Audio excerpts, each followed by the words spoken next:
buddy. Here we are, Lights Out Sports, with myself, Mike Valentine, the Cleat Geek, and of course, the guy that's getting struck by lightning over there on the other side of me, my buddy Cheese. And we, together, are going to bring you a ton of stuff today. We can't wait to get this one started. We're going to do college football first. We're going to do MLB second. Then we're going to jump into the NFL. But of course, before we do any of that, we got two big things that we're going to do.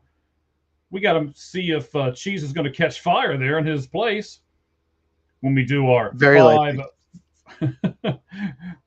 One of these days you're going to, but maybe not today. I don't know. We're going to do our 5 flaming 5 and 5. And then for the first time ever, when we get to our top 10, what we are calling our lights out list, we're actually going to do the poll question and the lights out list at the same time in the same segment. But of course, before any of that stuff comes up, Cheese, Yes. how you been, buddy? Well, I've been pretty good. It was a really crazy football weekend, college and NFL. So there's a lot to talk about. There is a lot to talk about, I'd say, especially with college. But I'm sure I watched a lot more college this weekend than I did NFL, just because I'm a Bengals fan and a Arizona Cardinals fan. So I'm so sorry. Yes. But before we get going too much, we've got to do the walk-up music. Are you ready? Let's do it. 20 seconds start now.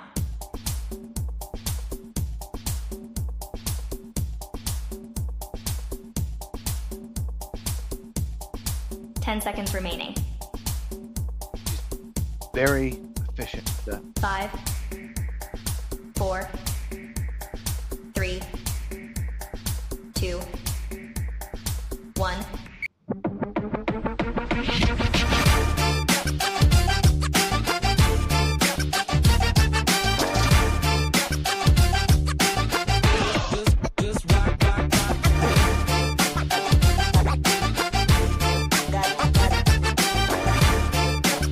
All right, ladies and gentlemen, we are going to fade that music down a little bit in the background, and then we will tell you all.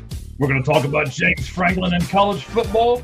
We're going to talk about another guy who at least I think should be fired as well, and we'll see if Cheese agrees with me in the college football landscape. We're going to look at college football winners and losers, and what team has surprised us most, and which team has disappointed us the most in college football. Then we're going to jump into MLB. We're going to look at the American League managerial openings. We're going to find out which World Series would all of you like to see with the remaining 4 teams. We're going to explain the Major League Baseball qualifying offer, and then, and only then, will we talk about some veterans that are going to be making some appearances here in Major League Baseball's playoffs, that I can't wait to see what everybody thinks about that as well. And then we will jump into NFL, a section written by my buddy Cheese, and we'll talk about Mr. Callahan and his Tennessee Titans. We will then talk about some teams that have interesting records and what that means for the rest of the league. And then, of course, we can't have a segment about the NFL, about what happened over the weekend, and not talk about some guy named Branch.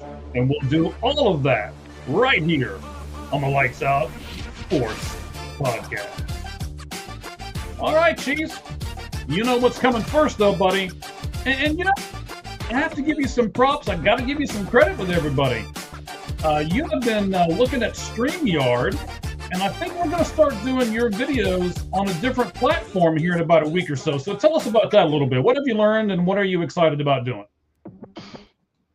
Yeah, my videos are going to look very different very soon, hopefully. Yes, so this white background will be different on my videos. And I'm glad you brought that up. Yes. So I can't wait for that white background to disappear. this apartment, these walls, if you put anything sticky on it, it'll rip the whole wall off. You can't put anything on there. So that's why there's nothing in the background. But I am glad you brought that up because I have been doing NFL preview shows and recap shows. Mhm. And they've been long. Most of them are over 40 minutes. Some of them are close to an hour. And I've been getting good feedback and people like them, but people are like skipping to their team. I've gotten multiple messages like, I just want to skip to my team. Like, how can I do that? So what I'm going to start doing, I think, and I want to know what you think about this, Mike. Oh, here we go. This is breaking stuff right here. We haven't talked about this before now. Oh, no, of course we haven't talked about this because I want to know what your honest opinion, what your reaction is. Okay, let's do it. I'm thinking of doing each individual game, probably not every game because I probably won't have time, doing a 6 to 10 minute video on each game preview and doing it between Friday and Saturday, while I'm watching some college football, maybe the preview show, do some NFL previews and focusing on maybe the best 6-7 games and doing individual rather than the 45-50 minute videos. What do you think? I like it, with the exception of the fact that my teams will probably never be on your videos because my teams are not going to be interesting. So, well, they would have been on the last 2 weeks because they're playing a team that I like. Oh yes, they are, and I can't wait till the 5 Flamin' 5 in 5 here in just a moment, because I will give you a hint. We are going to conclude with a question on the Green Bay Packers. I can't wait to get your feedback on this one. I hope that you can we cut that in 5 minutes so that we can continue to talk about it afterward. But yeah, I like the idea, though. I think a lot of fans will like it. And, people can say, oh, well, if you want to know about your team, then you go to this one. And it's kind of like what you said. A lot of people don't want to have to weed through 45 minutes worth of stuff to find their team, right? Yeah. That's the feedback I've gotten. And so I had a 43-minute video, and I looked at the average person watched about 16 minutes and 43 seconds. Okay. So that's not good enough. I want them to watch the end. So I get it, but I get it though. Like, it's tough to sit there for 43 minutes. Much easier to sit there for 6 or 7 minutes. So I think I'm going to focus on, I'm not necessarily going to only include the biggest games, because as we go on, get closer to the end of the season, draft picks are important. So bad teams, I might preview those and say, Titans fans, Jets fans, you need to lose. You want to lose. So I might focus on those too. All right.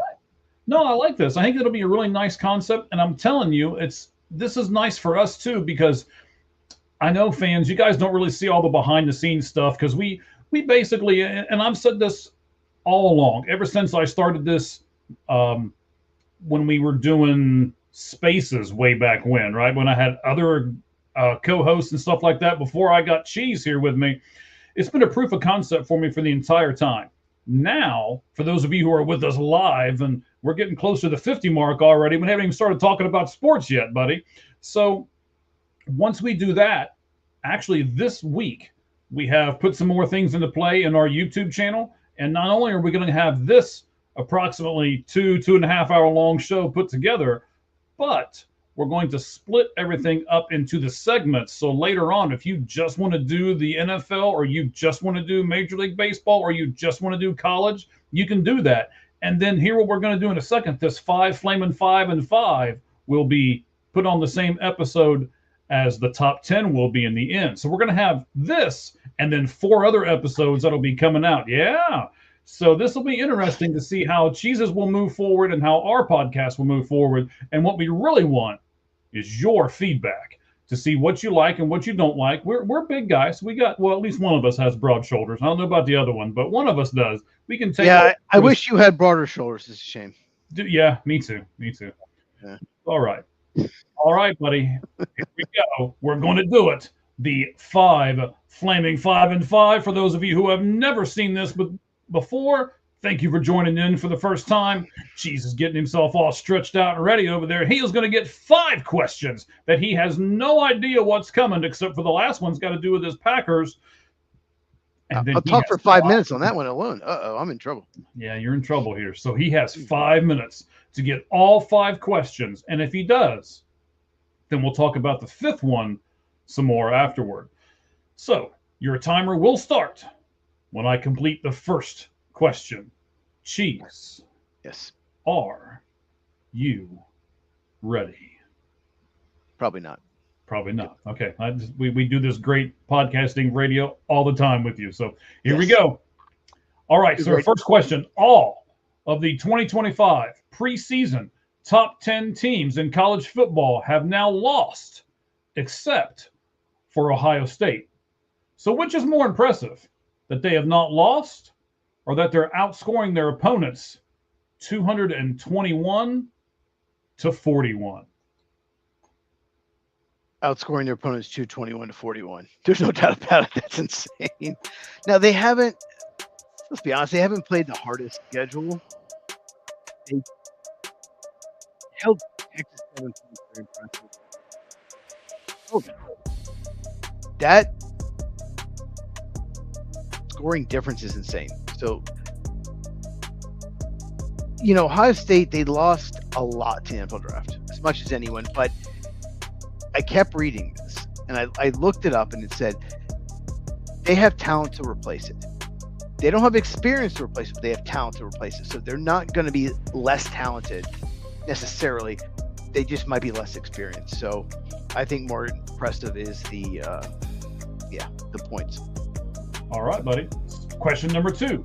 Everyone's talking about Baker, and everyone's talking about Daniel Jones, but one quarterback that no one is talking about has his Pro Football Focus grade is the highest on his team at 93.2. He has a 68.5% completion ratage. He has 1,217 yards with 6 touchdowns and 1 interception. And I want you to take a few seconds and talk about Spencer Rattler. Oh, Spencer Rattler. He's not going to like my channel, I don't think.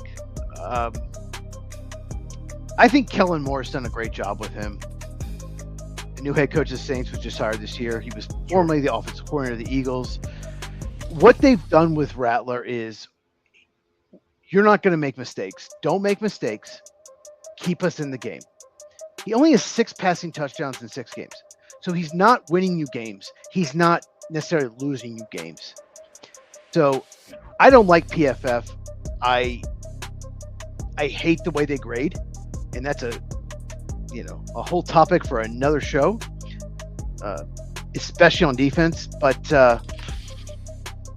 Rattler, he's become a game manager for the Saints, and I still don't think he's the future quarterback, but you gotta give him credit. He's so much better than anyone expected. All right, so the third question here, I'm going to jump into college football with you for a moment again, and it can be NFL too, but if a coach wants to, quote-unquote, win the right way, does that count for anything when deciding whether to hire him or fire him? It depends on the university. It really does. Some schools will sell their soul to the devil to win college football games. Did you have a college in mind when you asked that? Well, yeah, we're going to talk about James Franklin a lot here in the first part of our college football, and I've always thought that James wants to win the right way. He's never been involved in any cheating scandals or anything like that, yet it really didn't seem to matter when they decided to fire him over the weekend. I have a comment about that, but I have notes for when we get to the college football segment. That's good. We'll get to it here in just a moment. Then let's go ahead and skip to the 4th question because you got 1 minute and 30 seconds left. I'm not doing good. I think there are no elite NFL teams, but there are several really good teams. Is it bad for a sport not to have a dominant team, but to have mostly parity? Oh God, man, you threw me off with that one. I like it personally that there isn't that dominant team. I like it, but it might actually hurt the game because people want to tune into it. The Patriots are undefeated. Remember, they almost went undefeated. They lost the Super Bowl. Mm-hmm. People might tune in. Will they lose? Every team has a loss now, so it might actually hurt viewership a little bit. But I like that. I think it makes it more fun. All right, let's go with 5 real quick because here we go. You're going to get this one. The Green Bay Packers are the only NFL team who have had double-digit leads in every game this season, yet they barely beat the Bengals, they tied with the Cowboys, and they lost to the Browns. What does this say about the current state of your Green Bay Packers? It says that Matt LaFleur is a terrible coach and he needs to be fired, and they're probably not winning a Super Bowl with him. He is too conservative. He gets a 2-score lead and just gets so conservative. Don't make a mistake. It's like he's satisfied with a 10, 13-point lead, and it's pathetic, and he's a terrible coach. Look at that. You got it. 2 seconds left, and you did do it, buddy. Oh, always. It's so close to the end. Always It's so like, close. I think you do it on purpose. You just watch the clock count down. So I don't know the questions ahead of time, so I don't. I know. It's great to watch your face. I always get you on at least one of them. You're just like, oh, that's not where I thought that question was going. I can see it in your eyes. Did.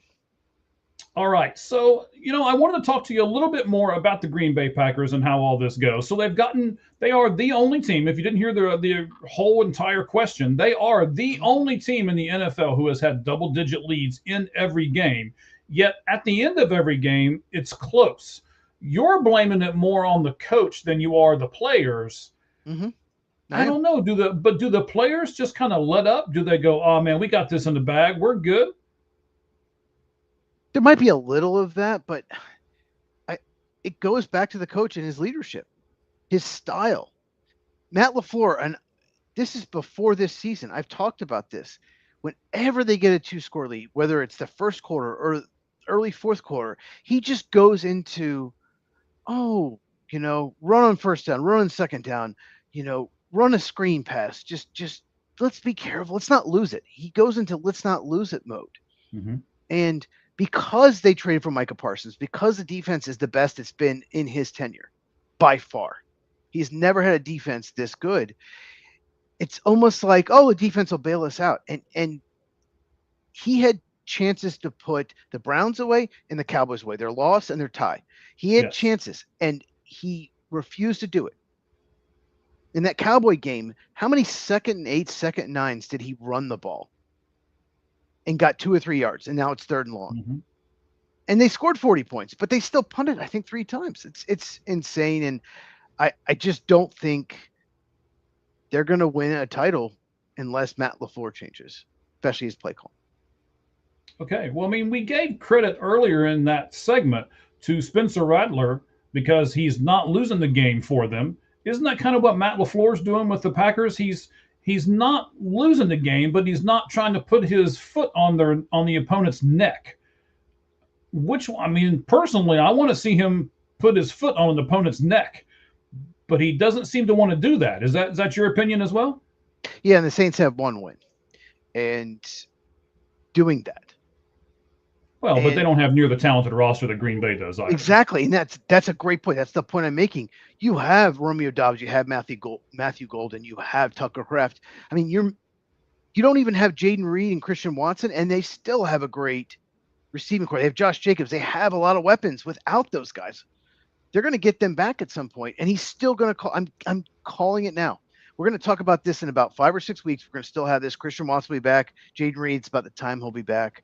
We'll be talking about this. He'll still be calling a very conservative game plan. He gets ahead, and it's like, we'll just hang on. And when you play not to lose, a lot of times you do lose. All right. Well, I'm certainly not disagreeing with you because I think in a lot of what you're saying is totally spot on here. So I do want to remind everybody before we go into our college football spread offense that you can get on board with us here at All Gloves Off Sports Media. You can click on the comment section as it's telling you there on the bottom of the screen. You can do the live chat. And as long as you're talking about what we are talking about, then we'll put you on screen and make you part of the show. In fact, we might make you part of the college football spread offense. Let's do it.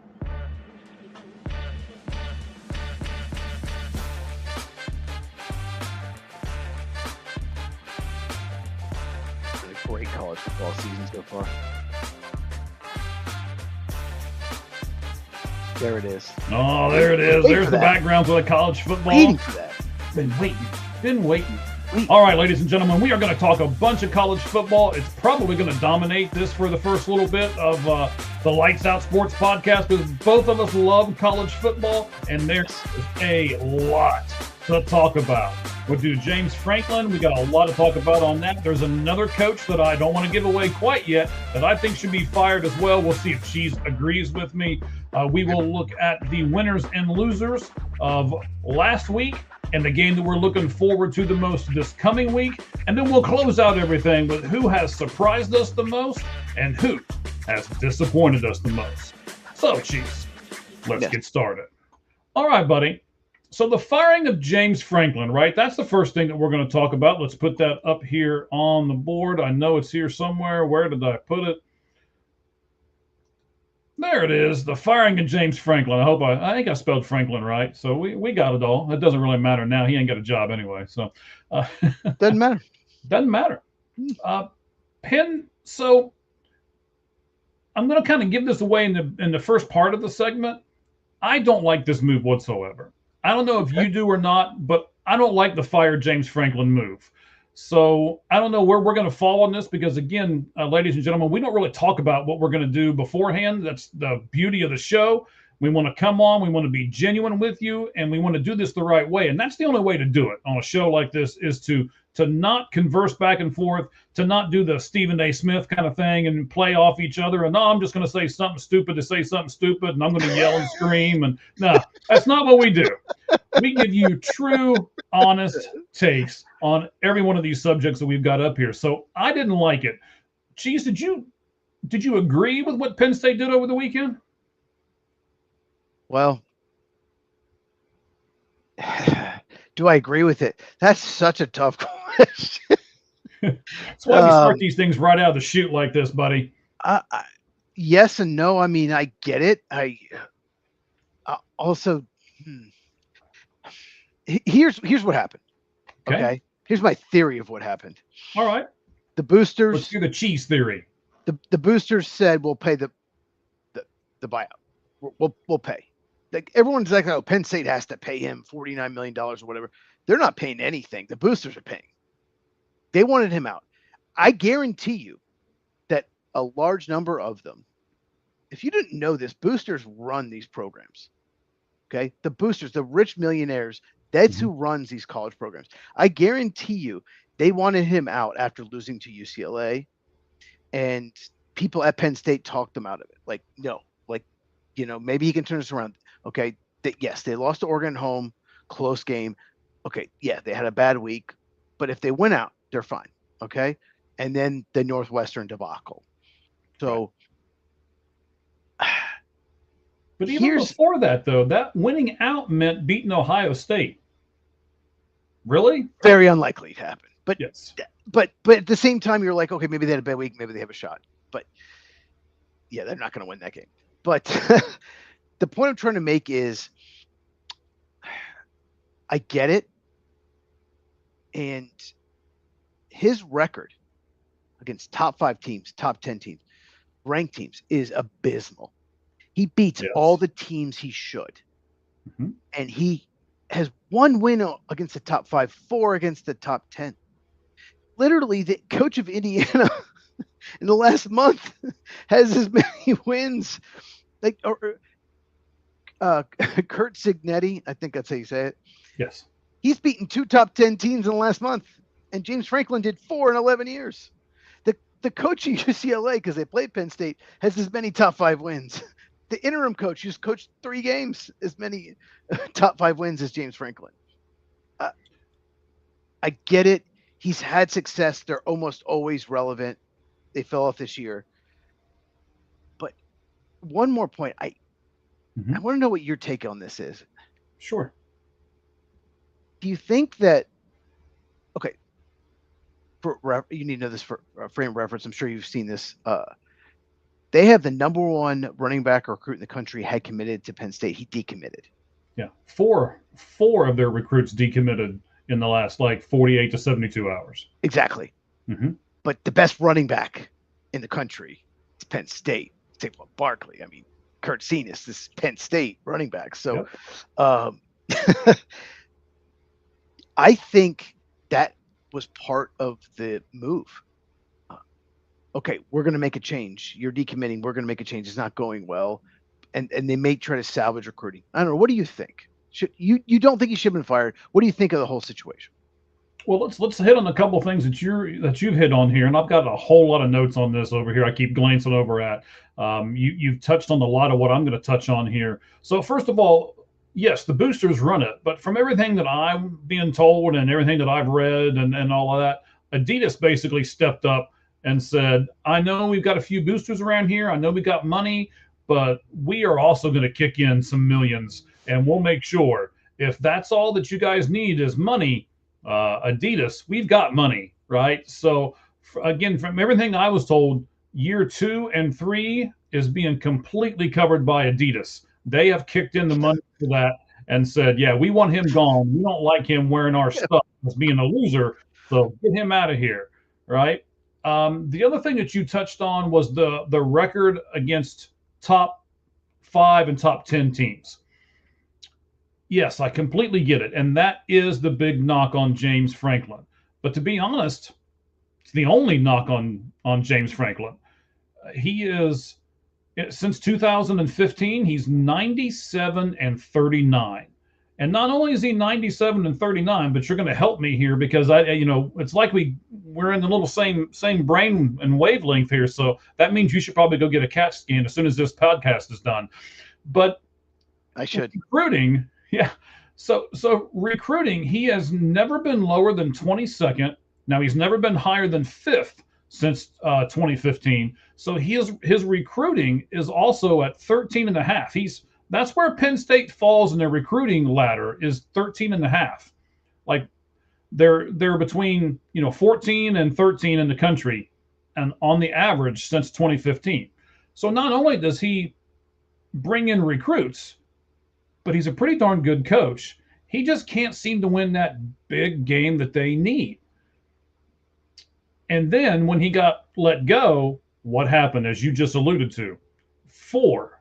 Not 1, not 2, not 3, 4. 4 huge recruits said, well, if James Franklin isn't there, I'm not going to be there. And now all of a sudden they're out there in the portal or whatever you want to call it, in free agent land or whatever that is, right? And they're just out there. And I guarantee you some other Big Ten team is going to get at least one of them. Ohio State's going to pick up one. Oregon's going to pick up one. Michigan's going to pick up one. And now not only have you lost your coach and you've lost your recruit, but one of the teams that you're probably going to have to face and win to get where you want to go has that recruit that you had with James Franklin. So with all of that stuff put together, I mean, he's been at Penn State for 12 seasons. 104-45 is his record in 12 seasons. Double-digit wins. The last, for those of you who are like, oh, well, what has he done for us lately? Let me tell you, double-digit wins the last 3 seasons. Two college football playoff wins last year alone. And I know you know this, Cheese. Maybe our fans don't. He was literally one play away from being in the national title game this past year. And all of a sudden, you lose 3 games in a row, and they're tired of him. I just don't understand it. And believe it or not, I've got more, but I don't want to keep talking. I want to give you a chance to come in here some too. What do you think about some of the stuff that I've brought up so far? I forgot one running back in my notes. I had Keyjana Carter as well. It was the first overall pick. But, yeah, there's a lot there too. There were things I want to talk about. I've almost forgotten some of them. But I'll say this about James Franklin. He used to coach Vanderbilt, and I lived in Tennessee at the time. Okay. And he did a really good job with Vandy. They actually went through a stretch where they beat Tennessee 2 out of 3 years, which is insane. They went something like 23, 26 years without beating Tennessee and beat them 2 out of 3 years. Okay. However, there were actually some people around Vandy that were happy he left because he's a complete asshole. He is not a likable person. He rubs a lot of people the wrong way. And when in doubt, something goes wrong, I'm not surprised they got rid of him because he's an asshole. Okay. He is just not one of those guys that he's going to piss people off. No matter where he goes, he's going to piss people off because that's who he is. But the fact that they fired him, you either make a reaction to it and you don't have a plan in place, or okay, let's fire him, but we have a plan in place. I hope for Penn State's sake they have a plan in place, because if they just fired him, I don't know what that plan is. I don't know what that plan is, but I hope they have at least a wink agreement to maybe, okay, you interested? Like, are you Matt Rule? Like, are you interested? Like someone. Yeah, but okay, so let's, you know what, let's do this. I wasn't going to do this for a few other points, but you brought this up, so let's hammer this, right? Matt Rule, is he really any better than James Franklin? I mean, he's just a James Franklin with Penn State ties, right? I don't necessarily think he is. It just depends. They're very different personalities, very different styles. Yes, but but he hasn't proven anything more than James Franklin has, right? He hasn't hit like one good year at Baylor and got a NFL head coaching job off of it. You know, now he's at Nebraska. But one point you made, that's what I remember. Okay, you mentioned the Notre Dame game. They're one play away from winning that and playing Ohio State for the championship. Correct. The boosters expected Penn State to be in that game. In fact, they needed to be in that game. They expected Penn State to be in that game. I didn't. If you watch my channel, I predicted Notre Dame. But anyway,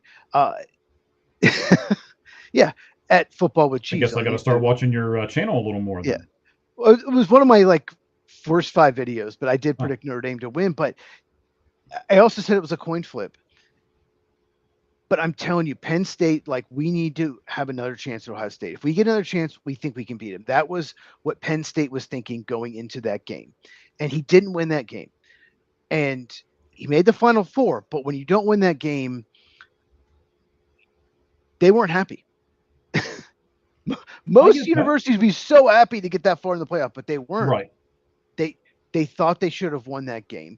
And since then, that it left a bad taste, even though they made it that far, bad taste in the mouth, and you could not possibly get off to a bad start, and he did, and they were like, no, you're gone. I don't know. See, I'm the guy who's a little different. I think a lot of fans say, give me one national title, and then of the other 9 years in this 10-year run, you can go 500, and I'll be fine with it. But I got that one national title. I'm not that guy personally. I would rather be relevant over and over and over again and make that Final Four 4 times in that 10-year and not get to the finals, but be that close, right? Keep me invested. Keep me buying the merchandise. Keep me doing all of those things. And even though I didn't get to the big game, but a lot of people aren't that way. Here's part of the other stuff. I said this earlier. You're saying he's not a nice guy. I really didn't. I don't know him.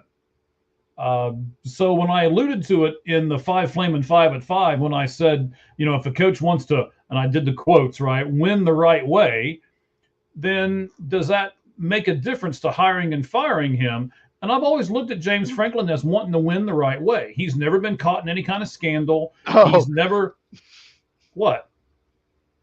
I have evidence to the opposite. Do you have evidence to the contrary, sir? I will have to Google it, but he played Georgia State maybe 7-8 years ago. Okay. He was winning 56-0. Right at the end, as time expired, he ices the kicker because he wanted to have a shutout.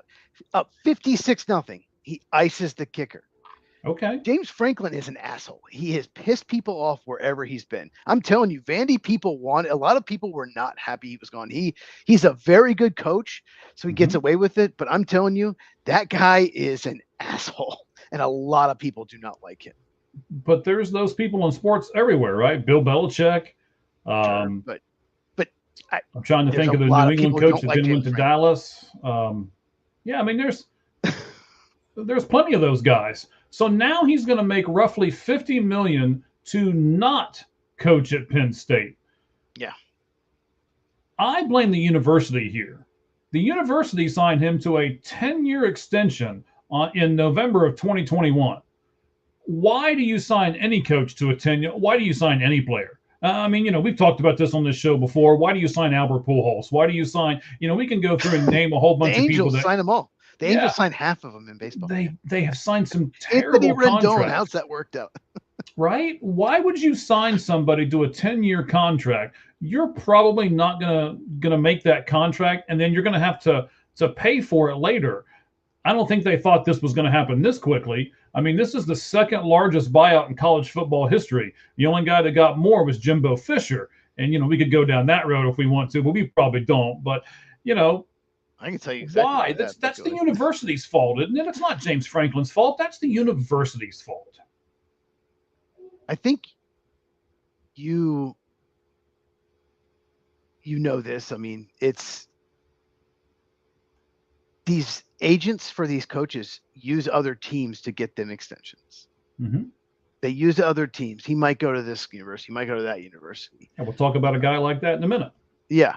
And they play off that, or he might go to the NFL. Sure. And they use that to get extensions. And sometimes they sign 6-7 year extensions, and next year get even more. They use that. And universities sometimes will give you an extension. Okay. The second time you try it, they'll give you another extension. And third time you try it, like, go F yourself. Like, fine, go. Like, you can't keep doing this to us. But I don't know if that's what happened, but that's my guess, is he maybe threatened to go to somewhere else. And this is what the agents do. That's how they work. And to lose your coach, especially if you're like a big name coach and it's doing well and you're recruiting, to lose that can set your program back for a year or two easy. So that's probably what happened.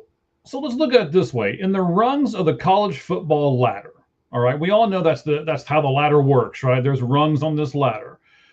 Do you think James Franklin is towards the top? Is he towards the bottom? Or is he somewhere in the middle of that ladder? Where is he at on the rungs of the ladder? Probably in the middle. I think he's in the middle. Okay. The big knock on him, really, like you said, the only knock as a coach is can't win the big one. He stinks against Oregon, Ohio State, and Michigan. I think he's beat Ohio State once. And that's a problem. And you want to win a national title, you can't beat the big teams of your conference. You're not winning a national title. Mm-hmm. I can remember with Ohio State back here when they had a coach named Cooper. He won all kinds of stuff, but he couldn't beat Michigan. And they flat out came out and said it. We're firing you because you can't beat Michigan. But his record was outstanding. He won the conference all the time. And he's like, I don't understand. And people were like justified behind it. No, you can't beat Michigan. You're gone. So that's kind of the way I feel Franklin's getting done right now. I remember some of those games. So some of those games, Ohio State just absolutely played horrible. They just gave the game away. And that's the problem. It wasn't just losing. It's not like Michigan dominated those games. There were some of those games, they just did everything they possibly could to lose. And that's the problem. And that's what's happened to James Franklin in two of these last three games, right? Two games that Penn State should have come out and dominated, and they lost. Oh, they should have won going away. Mm-hmm. They had a letdown after the Oregon loss. That was tough, but you can't lose to Northwestern at home. It's embarrassing. Doesn't matter if Drew Aller got hurt. It's absolutely embarrassing. So let's talk about another coach for a moment. He started the season 3-0, and now all of a sudden they're 3-3. From 2020 to 2025, which is how long that this coach has been at this university. I don't want to give it away quite yet. He is 36-30. And with comparing it to James Franklin, we said that Franklin from 2015 till now was 97-39, and he was 13.5 roughly in that recruiting class. Well, this guy is 36-30, and his recruiting class is basically 20th at 19.8. Florida State, Mike Norvell. Shouldn't this, if you're going to fire James Franklin, shouldn't you have fired Mike Norvell too? Shouldn't Florida State follow suit here? He's been there a shorter time, but Mike Norvell is really interesting. He actually, you said he's 36-30? Yes. Is his record? Yes. Didn't he have a season where he didn't lose? Didn't he have besides the bowl game, didn't he have like a 12-0 season? So you take that one season. A couple years ago, they missed. It was when you had 4 teams in the playoff. They're not 12. You had 4, and they missed it, even though they were undefeated in the regular season. So because they didn't play a good schedule. So you take away, I believe it was 2 years ago, 2023 season. You take that away, yeah, his record's horrible. Mm-hmm. He was very good at Memphis. Really turned Memphis around. I get it. I think they're going to give him the season to turn around, though. Their schedule has gotten easier. They had a tough start of the schedule. They did beat Alabama. The first half of the schedule was much tougher than the second half, but losing at Virginia and Pitt at home, it's embarrassing. It's not good, and they're not happy.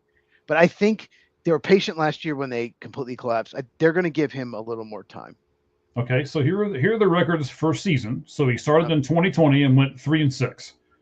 2021 he went 5-7. So improvement. 2022 he went 10-3. Again, improvement. Improvement. Okay. Yes. 5-7 is improvement. Okay. Well, yeah. Well, it's improvement over 3-6. I don't know how much you know about that was math, a COVID sir, year. but that was the COVID year. I think they played a tough schedule, so I'll give them a little out on that one. Okay. So, 3-6, 5-7, 10-3. Then the season that you're talking about, 2023, 13-1. 24, he went 2-10, and this season he's 3-3. So let me get out of that for a minute, and I don't want to open up too many windows, and this thing will go crazy, and we'll start losing each other here. But let me give you some other stats on him real quick. All right. So he is in the midst of 8 straight conference losses. That's his current. He is in the midst of 8 straight conference losses. In his last 19 games, he is 5-14. And here's something else that you need to know. I love this stat. I wish I could remember where I saw this at. I'd love to give the person credit who put this in the article that I was researching. He has 6 losing streaks at Florida State of 3 or more games in a row. When I was a kid, it was Bobby Bowden. This would never have been accepted. No. But maybe it's accepted now, but I think they're going to give him more time. I didn't realize he'd been there since 2020. For some reason, I thought this is like his 3rd year. I don't know why. That was my thinking. I did not realize he'd been there that long. Mm-hmm. Maybe they're thinking, okay, in 2023 he did good. I don't know, but I think they're going to give him the season. But he probably has to win out to keep his job. And this year, you know this as well as I do, and a lot of our fans know this too, right? This is the year for them. There's other people in that division who are not where they need to be, right? Clemson's not where they need to be. This is Florida State's year is bad. Yeah, this is Florida State's year to overtake this, right? And they're not, doesn't seem like they're going to. But I'll tell you why they haven't fired him yet. I don't know how much you looked at all these notes that I put in front of you. His buyout, some of them, yeah, I know you don't look at everything I put out there. I don't blame you. I wouldn't either. His buyout is $59 million. James Franklin's was roughly 50. Mike Norvell's is 59. And how did he get that contract? Oh, Cheese alluded to it earlier. He said when the Alabama job came open, hey, I'm going to go to Alabama. And Florida State said, no. We'll pay you a ton of money to stay right here in Florida State because we believe in you. He did exactly what you said the agents and stuff do for them. He got a long-term, big money contract just so he wouldn't go somewhere else and coach for another team. I don't think Alabama was going to hire him. You know him. He used to be an assistant at Arizona State. Yes. But I don't think Alabama was going to ever hire him. So that was a dumb move if they did that. Actually, I just pulled their schedule up. It's actually a little harder than I thought. Yeah. You can win out. They have 4 of 6 road games left. 4 of their 6 games left are road games. Yeah, at Stanford. Okay, Stanford's garbage. Right. At Clemson, at NC State, at Florida, they might not win any of those. They might. Yeah. They probably won't lose all 3, but yeah, they're looking like 6-6, 7-5 at best. And you cannot keep him if that's the case. And that's if they win their home games against Wake Forest and Virginia Tech. They very likely will. But it's not. It started so good when they beat Alabama. And it's just they're not the same team. No, absolutely not. Well, let's jump into something that might be a little lighter hearted here, and let's. Of course, we'll leave this in the bottom here. We love it when our fans are interactive. Feel free to comment on the live chat that we've got going on right now. We went all week last week with not a comment one, and we usually have 15. Oh, wait, is that a new cup?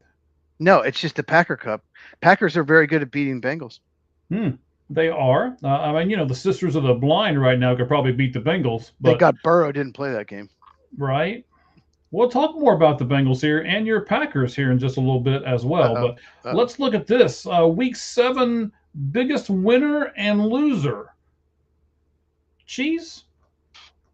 Because you have a much better cup, I just have the water bottle here. So I'll let you go first, sir. Who was the biggest winner of week 7 of college football?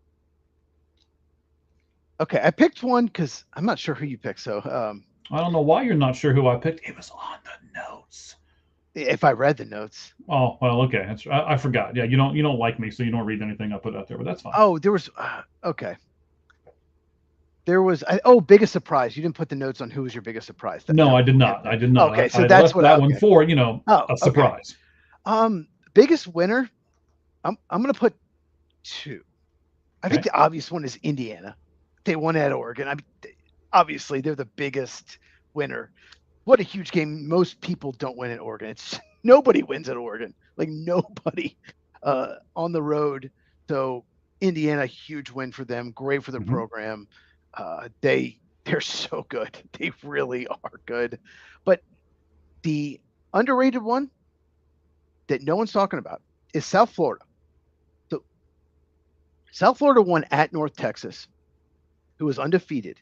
Yes. Those are definitely 2 of the probably top 5 non-Power 4 teams that have the best chance of making the playoff. If you did not know, it's a 12-team playoff. One team that's not a Power 4 conference guarantees a spot. And South Florida had to win this game, and I think they had to win it convincingly. They won 63-36 on the road at North Texas. Yep. So if Memphis slips up at all and South Florida wins out, South Florida can say, look, our only loss was at Miami. It's one of the best teams in the country. So I think South Florida, not only winning, but winning convincingly, I think they were a huge winner this week. Right. And then, that'll set us up really nicely here because later on, we're going to do the lights out list. And then we're going to do our poll question all at the same time. So those of you who are listening to us over 50 strong right now, you guys can go to our X account, which of course is at, wait a minute, I better make sure I get this right. Where the heck is that? That's over here. All right, let me click on this button over here. Hang on. So at Gloves SM is our new home for everything that we've got going on over on the X world. We thank you guys a lot. We are getting close to that 8,000 mark over there. We're trying to gain 100 people a week. We did that this week. From the last show to this show, we gained over 100. We appreciate that. You can go over there and click on us, and it's the top thing right at the very top of the page. You can vote on our poll question. Who should be number 1 in the AP Top 25 poll? Your 4 choices: Ohio State, Miami, Indiana, or someone else. So go over there, click that, and then we will give you our top 10 if we were AP poll voters here in just a little bit. So that'll be interesting as we close out the show with that. So the teams that I thought really won, you didn't mention either one of them, which I was a little surprised at. Okay. As much as I hate to admit it, Texas won. Texas beat Oklahoma. They got themselves back in the picture. I mean, they're not going to get themselves back in the top 10 picture, but they did get themselves back in the top 25. They're going to be relevant as long as they continue to win. So that was a big win for them. And then the one that I really love, and I'm gonna do this. We're gonna talk about them too in the game that I'm looking most forward to this week. USC over Michigan. Part of that's because I'm the Ohio State guy, but I also want to ask you this. So if Michigan would have beat USC and then Ohio State beats Michigan, does that make Ohio State look a lot better, or do you really think it doesn't matter a whole lot in the grand scheme of things? I don't think it matters a lot in the grand scheme of things. Certainly Michigan has their flaws.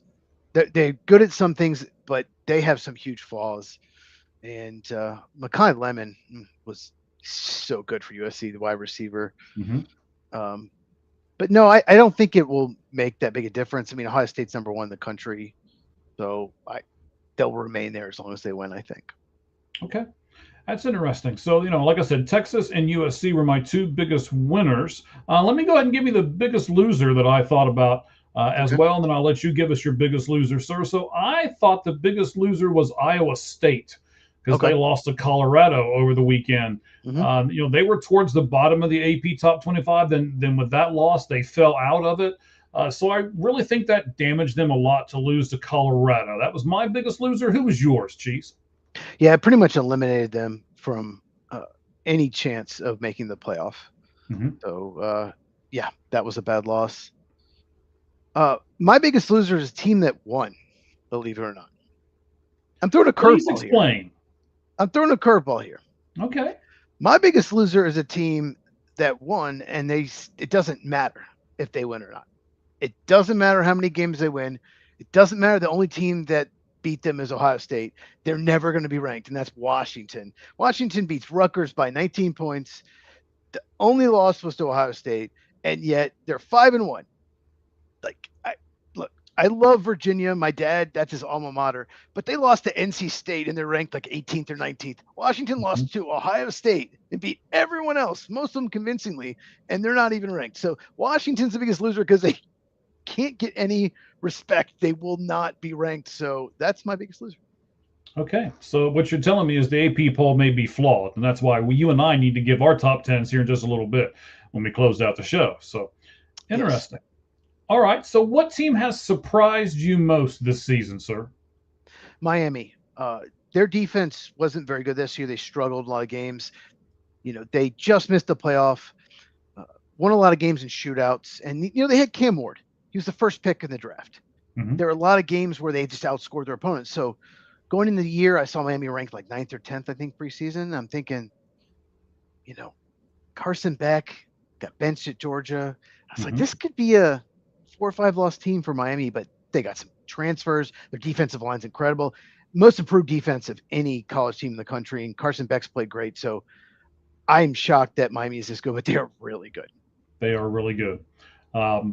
It's really funny how we're going to both choose very high-ranking teams as our most improved team, or most surprising team. Mine's Ohio State. I've got the blanket behind me on the chair. I didn't think this was going to be a good season for them. New quarterback, new scheme, new defensive coordinator. Very good defensive coordinator. A very good defensive coordinator, but new nonetheless, right? I wasn't sure how that was all going to mesh together when he came back from the NFL back to college. So I was a little, crossing my fingers kind of person. But I gave you the stat earlier. They have outscored their opponents 221 to 41. And I don't care who you play. When you only allow the 6 teams you've played to score 41 total points, that's impressive. They are the team that surprised me most this season, the Ohio State Buckeyes. Yeah, like I said earlier in the show, I really did some research on them in the summer. Okay. And they lost as much as anyone in the NFL draft. They won the national title, obviously. But what I kept reading was the talent's just there. It's just as much talent. They just don't have the experience. All the guys replacing him were 4 or 5-star recruits. They're really good players. So as long as they, less experienced, but as long as they play well, the talent is there. So I'm not actually too surprised. I actually picked Ohio State to win the Big Ten. You did not. No, I did not. I picked that team that just lost their head coach to win the Big Ten. You might have picked them with the national title too. I don't know. Maybe I can't remember. That's escaping me right now. I don't know. I can't remember. I really didn't. I didn't think Ohio State was going to be this good, and that's why they've surprised me. They're much better than what I thought. And to your point, you can see them if you've watched, from game 1 to now. They improve, it seems, every single week. Like the more they play together, the more they improve. So which kind of goes to your point of, the talent's there, they're just not as experienced. So as they get more experience, that talent rises to the top. So, yeah. What about your most disappointing team, Cheese? So I went with Texas. I know they just beat Oklahoma. in a rivalry game, but the talent, the hype, they have a very good defense too. They held Ohio State to 14 points. They just completely shut down Oklahoma. But the hype and Arch Manning hype, all of that, I really thought they'd be so good. And Arch Manning hasn't been as good. The whole team, something's just not gelling. The Florida loss was terrible. And even some of their wins, yes, very good win against Oklahoma, but even some of their earlier wins, going back to them, weren't that impressive. So I think Texas could still lose a couple more games. Okay. What about the game you're looking most forward to? Who's your most disappointing? Oh, that's right. I didn't do it. For me, Boise State. I'm sorry. I'm glad you caught that. I'm looking ahead and doing some. We didn't have this in notes. So I want to know. Right. I didn't put it in the notes. Right. Boise State. They lost a pretty good player. They did, but I didn't think they were going to be this bad. They've been a lot worse than I thought they were going to be. I had them competing for that. We talked about it earlier where Memphis is and where South Florida is. I kind of had Boise State competing for that non-power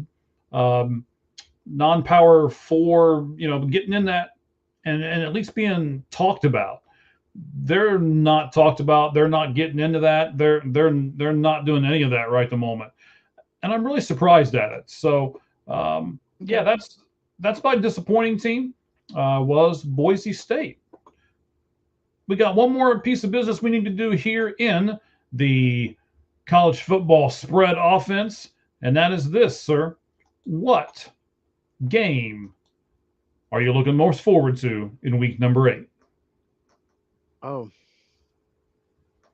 I think we talked about this right before the show. Some of my notes got deleted. That got deleted.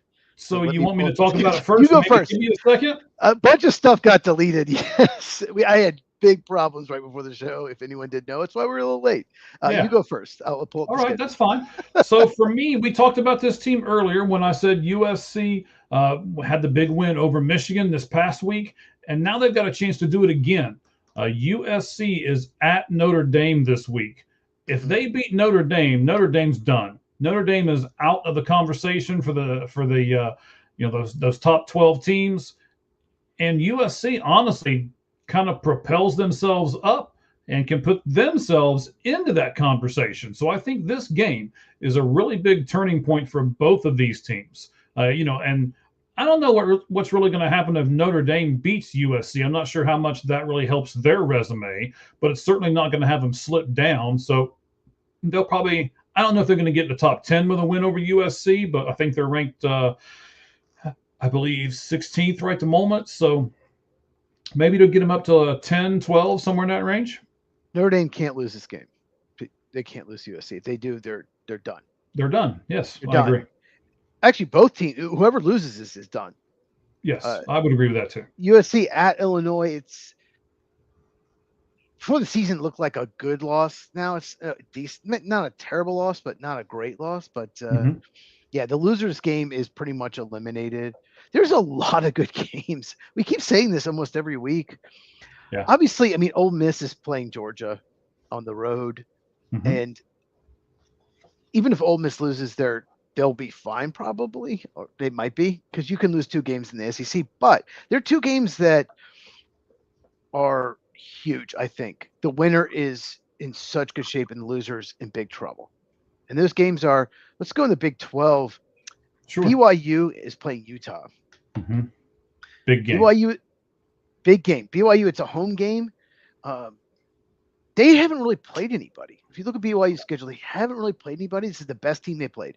So, yeah, if they take care of business here, it will really help them. And Utah, they already have the loss at home to Texas Tech, so they really need this road win, coming off their best win of the year. So that game, really big for those teams. And then, of course, you got Tennessee's at Alabama. I think the losers game's pretty much done because the schedule is the SEC schedule going forward. Right. The winner's in great shape, probably gets in the playoff at 10-2. Losers probably looking maybe 9-3 and out of the playoff. Okay. I like both of those. I was going to bring up something else, but you know what? We'll skip it. We can talk about it next week. Let's go into our I mean, I'm curious. shows end up going 3 hours long, and it's like, oh, we Okay. probably should have talked about that. I probably shouldn't have brought that up. And Was I'm it Georgia actually gonna, Tech Duke? You want to talk about Duke, don't you? yes, I want to. Yes, okay. But what I do want to do here is I want to get into Major League Baseball, and we do that with this.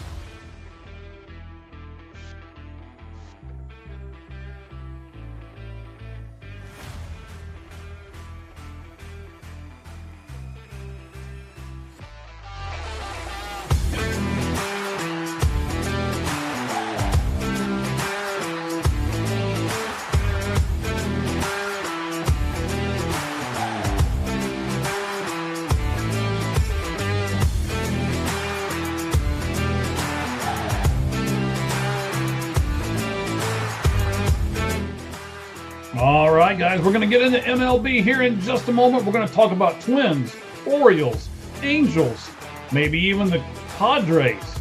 We've got a few teams to talk about managerial openings. Then we're going to talk about, of course, what's going on in Major League Baseball right now, which is the road to the World Series. We're going to explain to you the qualifying offer.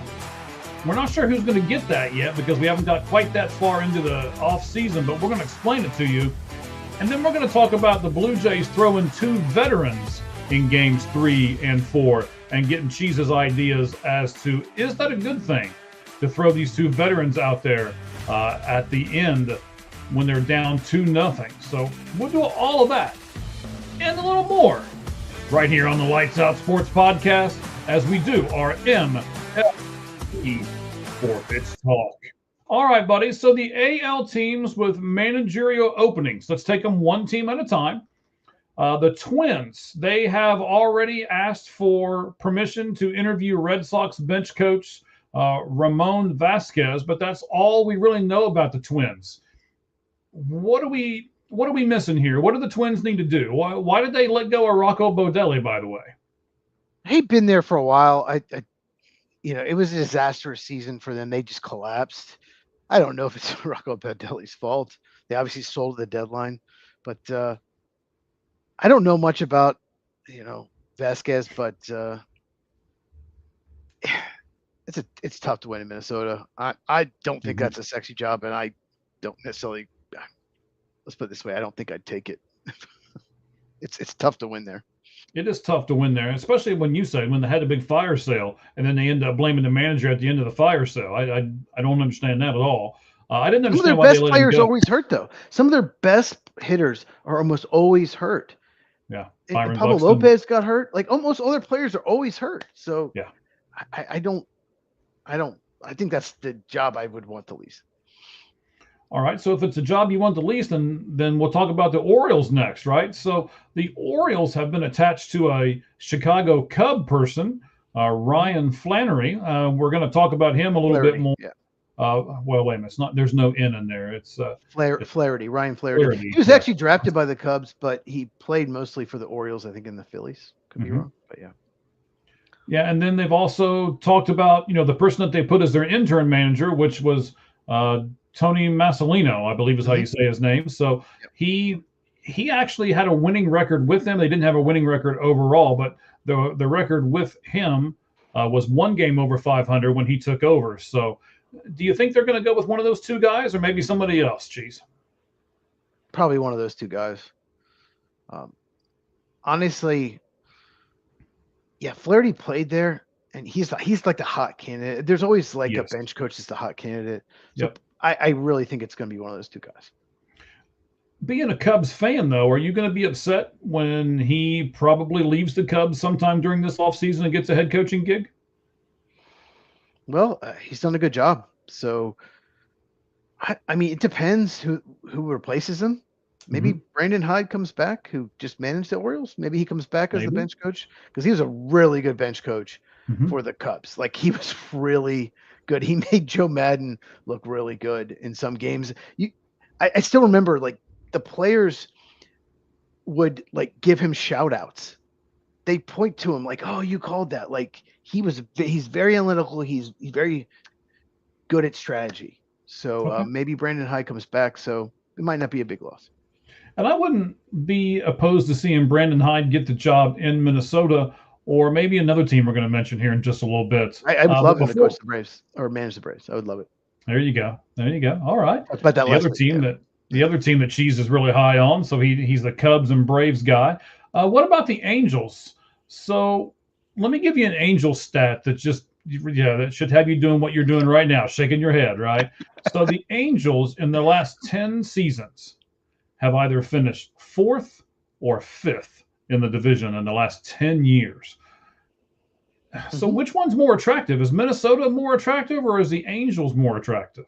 Actually, I'm switching to Minnesota. I'd rather have Minnesota because they have a better farm system. And the Angels, they're not the worst run franchise in baseball because the Rockies and White Sox exist. But other than that, they're terribly run.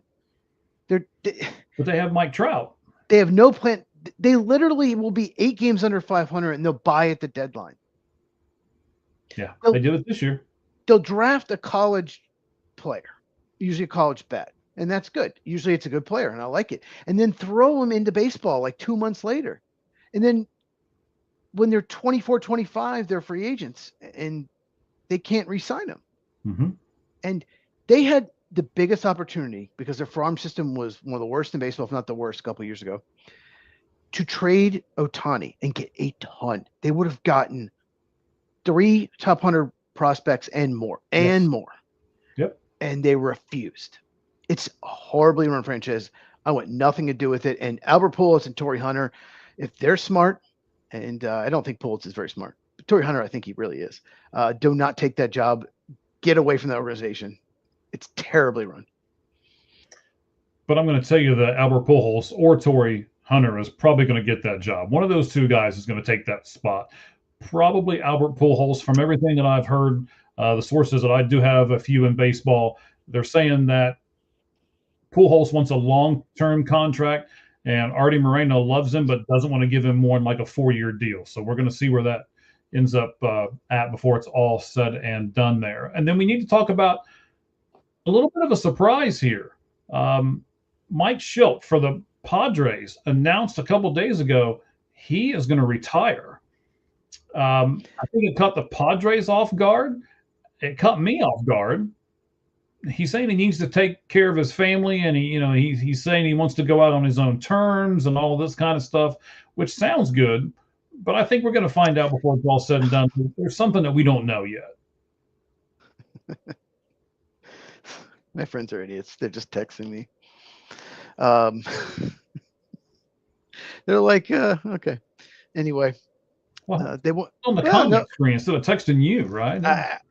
I've been getting text all show. They should do the comments, but I think, and Ken Rosenthal, Ken Rosenthal. Can I talk? Yes. Okay. There I'm we having a go. little trouble saying his name. Okay. He hinted at it, and I agree. He was forced out. They went for it. There's no team that went for him at the deadline Yes. than the Padres.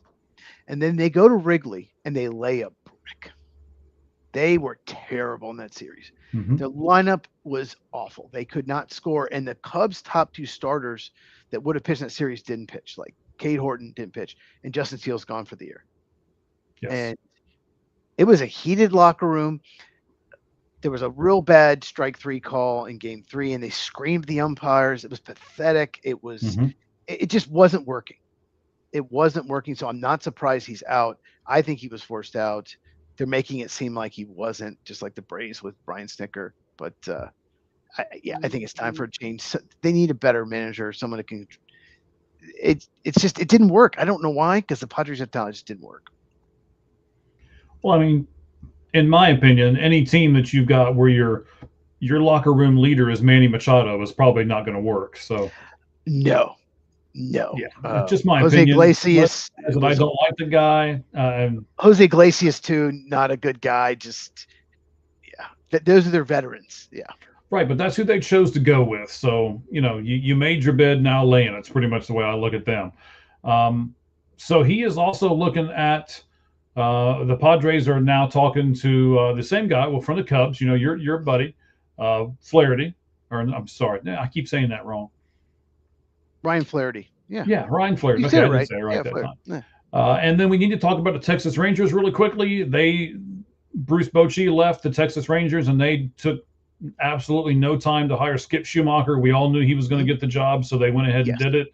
I'm a little surprised they did it, though, because Major League Baseball doesn't like to have these kinds of things announced while their playoffs and stuff are going on. So I was a little taken aback from that. They usually kind of force them, or it's like a gentleman's agreement that they wait so that they don't overshine the playoffs. But they did it. We all knew they were going to do it, so I guess it wasn't that big of a deal. I don't have any necessarily insider information, but there was a rumor I saw that the Cardinals were thinking of firing Oli Marmol and hiring Schumacher. And I think the Rangers, this is my theory, this is not that they did that just in case they didn't want to wait and say, oh, gentleman's agreement, handshake agreement, and wait. And the Cardinals swoop in like the Cubs did with Craig Counsell and the Brewers. They swooped in and just stole him. They didn't want that to happen. So I think that's why they did that, because Oli Marmol has done a terrible job with the Cardinals, and a lot of Cardinals fans want him gone. Yes, but I love it because I'm a Reds fan, so he can stay in St. Louis and stink. That's fine with me.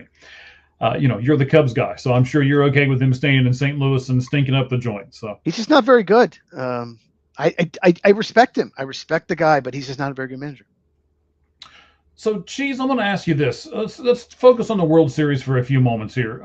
What matchup would you watch more in the World Series? And we got 4 teams left. So which 2 teams would you like to see match up? Would you like it to be the Jays and the Dodgers? Would you like it to be the Jays and the Brewers?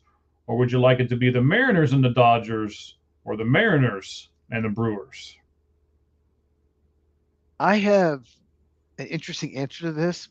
Do you mind going first? I want to see what you say. No, I don't mind going first at all, because I'm probably going to have a little bit of an interesting take on it too, because there's no doubt in my mind who I want to see. I don't think it's who Major League Baseball wants in the World Series, because it's two smaller markets. But I want to have a team that has a chance to win their first World Series. And if this matchup happens, we're guaranteed that, because neither of these teams have ever won a World Series before. Hope I'm not stealing your thunder here. No, but I you're not. We're gonna have a different matchup, but that's okay. Good. Yeah. I want to see Mariners and Brewers, because neither of those teams have ever won a World Series. And like I said, if those are the 2 that we get, despite where their payrolls are and despite what kind of market that they are in, one of those 2 teams is going to win the World Series for a first time. And I think that'd be a neat thing to be a part of and to be able to watch. So I'm going to go Mariners, Brewers. Give me your take, sir. Well, I absolutely despise the Brewers. So I would never want them to be in it. So okay. I don't like the Dodgers either. I'm going to say you're just screwed here then, aren't you? Yeah. Well, I hope the American League wins. I'm going to say Blue Jays, Dodgers. The opposite of what you're saying. Okay. For a very strange reason. I think baseball has come to a point where it's getting out of hand. The fact that Kyle Tucker's probably got 2 or 3 teams that he will end up with, that's it. And most free agents at most 5 teams that could sign you. It's horrible. It's ruining baseball. The Mets, Yankees, and Dodgers, they don't mind paying the tax. They'll just throw every bit of money at anyone. And it's created a system where the Yankees made the playoffs. Dodgers, they were in the World Series last year. Dodgers always make the playoffs. Mets just missed 1 game away. And it's going to be like most years, all 3 teams are going to make it or just miss. And that's disgusting. So I want the Dodgers, Blue Jays, who are 1st in payroll and 5th in payroll, to make it, to create change. So what kind of change do you think that's going to create? Well, it's going to create a lockout probably, but it's going to create a lockout. Stop that kind of talk. But there needs to be. There's never going to be. It's never going to be like the NFL. It's never going to be a hard cap. But why not make it like the NBA? Why not have max contracts so everyone can re-sign your own players, right? Giannis, would not have probably stayed in Milwaukee if they had a MLB type situation in the NBA, right? But they were able to pay him as much or more than anyone. We need that for baseball. Maximum salaries and some kind of punishment, something more than we have now. And to have those two teams in the World Series, I think will help change. So that's why I want it. And I hope, first of all, I mean, the Mariners are up 2-0. Dodgers are about to be up 2-0. So it's probably going to be those two because it's hard to come back from 2-0. But I hope it's Blue Jays, Dodgers, and Blue Jays win. But that's my answer. So when you just said Dodgers are getting ready to go up 2-0, what's I see you keep looking over at on your right hand side there. So yeah, it was 4-1. I'm not sure what inning it was. 8th inning. It's 4-1. Dodgers lead. Not surprising. If the Cubs somehow had beat the Brewers, they'd be lucky to win 1 against the Dodgers. They weren't going further than that. So I wasn't even like all that upset. I just wanted to beat the Brewers, but I knew they weren't going to win the World Series. All right. Let's talk about the MLB qualifying offer for a moment. This really doesn't have a question as far as that part goes. I just want to educate our fans, and then tomorrow when they go to work, they can stand by the water cooler and they can be really smart and tell all their baseball friends how this MLB qualifying offer works. So the 2026 MLB qualifying offer was announced today. It's been set at $22,025,000. So 22 with a comma and then 025, a comma, and 3 more zeros, right? If you're writing stuff down with us at home. The amount, how they get that amount is that they average the top 125 of the highest paid players in the league from the previous season. That's how they get that number. So a team can do this to their own free agents, but there's 2 pieces that they have to do. They have to be there the entire year. It can't be somebody that they traded for. And then they have to be a player that has never received a qualifying offer before. So like Kyle Tucker for your Cubs can get this qualifying offer because he's never gotten one before, and he was with the Cubs for the entire season, just as an example. So it's a 1-year offer, and they have 5 days to do this following the World Series. So as we get a little closer, they'll start revealing some of these players and everything else. I can give you a few names, like Pete Alonso's gonna be there to get one. As we said, Kyle Tucker's gonna be there to get this qualifying offer, and there's some other ones in there that'll be interesting before it's all said and done. Last thing is, if the player rejects the offer that the team gave to them, then that team that gave them the offer will get some kind of first-round draft pick compensation. Now, I'm not going to go through all of the bits and pieces of it because you're just going to get confused. And to be honest with you, I'm going to get confused. So let's not do that. They get a draft pick somewhere in the draft. They're going to gain some draft pick, yes. Which means more pool money in the draft, but it's not a high pick. It's in between the rounds, so it's later. Correct. Yeah. Late first round, late third round, late fifth, something like that, depending on some factors. And all that stuff has to do with how big of a contract they get, how many years. And again, I don't want to go through all that stuff, but that's basically where it's at right at the moment. I just wanted to give everybody a 30-second qualifying offer thing so you can understand it as it gets closer. So let's move on to our 4th and final question here in our MLB 4-pitch talk cheese. The Blue Jays are going with 2 veterans, one in Game 3 and one in Game 4. The Game 3 guy is Shane Bieber. Not really going to focus on him a lot, but I certainly am going to focus on Max Scherzer. Max Scherzer's cheese is 41 years old, has had 143 postseason innings in over 30 appearances with a 3.78 ERA. Do you think he's the right guy to go with in Game 4 for the Toronto Blue Jays?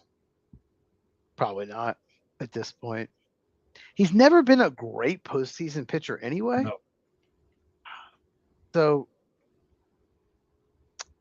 Bieber, I get it. George Kirby goes for the Mariners. He's that's in Game 3. Really interesting to me. Mm-hmm. I think he misses more bats than Bieber, but he wasn't as effective this year. But he's got good stuff. Mm-hmm. So, yeah, don't love. I think I like Kirby more than the Bieber Scherzer matchup, and I think the Mariners are going to take Game 3. Okay.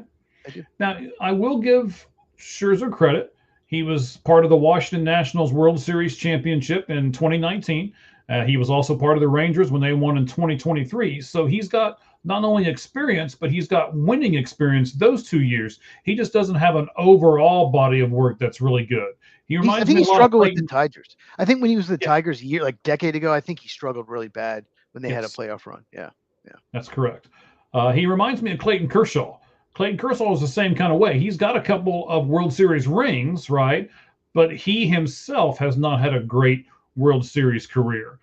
He's had some horrible runs. Horrible, yes. Horrible runs. I don't know what his ERA in the postseason is, but it can't be very low. Because he's had some games where he's just been absolutely shelled. So just as a comparison between those two guys, right, Kershaw and Scherzer here, as we kind of wrap up our MLB section here, Kershaw has 213 Ks and 196 and a third postseason innings, and Scherzer has 171 Ks and 143 postseason innings. And then I want to wrap it up with this stat because, I got to give you some stats sometime during the whole thing because you know how much I love stats. Love it. So here we go. Only 4 pitchers have ever had. Did you look at this on the notes, by the way, or is this gonna? I did. I was surprised, definitely, by one of them. Yes, only 4 pitchers have ever had 200 plus postseason innings pitched. John Smoltz is number 4 with 209 innings pitched. Tom Glavine is the second. 2 of your Braves guys, 218 and a third. So it's going to be one of these 2 guys that surprised you. I'm gonna be interested to find out which one of these 2 guys surprised you here. Verlander is number 2 with 226 innings pitched, and Andy Pettitte has the most postseason innings ever pitched at 276 and 2/3. So which one of those 2 guys surprised you and why? The amount of innings for Andy Pettitte surprised me. Mm-hmm. And then I thought about it. It's like he pitched for the Yankees through their one of the best stretches in 50 years. It's definitely not the best stretch ever, but they always made the postseason. Then he goes to the Astros, and they had an unbelievable stretch with the Killer Bees. So he just hit it at the perfect time. But I was surprised. If you had told me who has the most innings in postseason history, I probably would have guessed Smoltz. I probably would have guessed Glavine. I might have said Randy Johnson. Might have said Verlander. I would never have guessed. I might have said Mike Mussina. I would have picked a Yankee, Mike Mussina, ahead of Pettitte. I would probably Pettitte would have been my 30th guess. So that surprised me. But you mentioned Smoltz. Smoltz is one of the best postseason pitchers in MLB history. No one really talks about it enough, but he was so good in the postseason. He's one of the best World Series commentators too. They seem to put him with a bunch of other harebrains that don't know what they're doing. But I do like Smoltz as far as that goes. He's very good at that. All right, so we are going to jump into the segment that Cheese has written for us. This will be the NFL segment, and then of course, for the first time ever, we are going to combine the poll question. And you can go over and get to that poll question. You can do so on our X page. It is All Gloves Off. So go over there and get to that. Vote on that for us. And as you do, we're going to transfer over from Major League Baseball to the National Football League.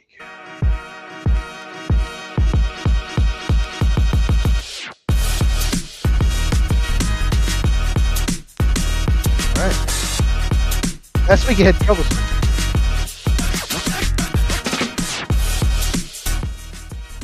Right, so there we go, buddy. We are National Football League, and in the background, we got it all ready and set to go.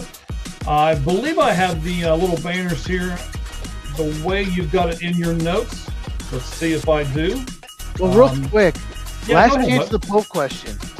The X account is at All Gloves Off SM. So All Gloves Off SM is the X account. And the poll question is, who should be number 1 in the country in college football? So make sure All Gloves Off SM and go to that account and look at the poll question. Last chance to make a selection. All right. So what are their choices, Cheese? Well, Ohio State, Miami, Indiana, or someone else. So maybe Penn State. Maybe so. Maybe so. Maybe Stanford. Maybe You Sam never Houston know. State. Maybe Sam Houston State, even though they're 0-6. Who knows? They can still do it, right? They almost beat Jacksonville State. All right, buddy. Let's pause this music in the background for a moment and let's get into our NFL talk. We call it NFL 4-down territory because we're going to do 4 questions. Let me get to the spot where I want to get to first. You're going to talk about the Tennessee Titans first, right? Talk to me about the Tennessee Titans and what happened there over the weekend. 2 weeks in a row, we talk about the Titans for 2 completely different reasons. Right? Brian Callahan was fired by the Tennessee Titans, their head coach, after a 20-10 loss to the Las Vegas Raiders in Vegas. He got the job before last season after a successful run as offensive coordinator of the Cincinnati Bengals. Now, he was hired, before last season, so he didn't even get a year and a half. Do you think he deserved to be fired? This is going back to we talked about this with the Penn State thing earlier, and it's really hard to pin it on one guy, right? Can you say that this guy deserves to be fired for what's happened? I will say this. It looks like the team's kind of quit on him, and it honestly doesn't look like they've improved since game 1 to now. That, in my mind, is coaching, so I'm going to go with yes. I'm just not sure who they're going to get that's going to be better than him to replace him that's going to make any kind of a difference for the rest of the season. There definitely were games that looked like the players were going through the motions. It's tough to coach a team that keeps losing, but I get what you're saying. Do you think it was more his fault or more the lack of talent on the roster? Because they don't have a great roster.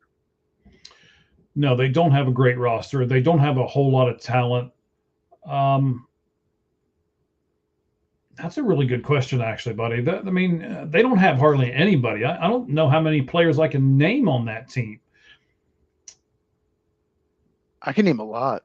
Yes, but you're the football guru, and I could probably expect you to be able to name a lot. I'm more the average football guy, and I can't name hardly any of them.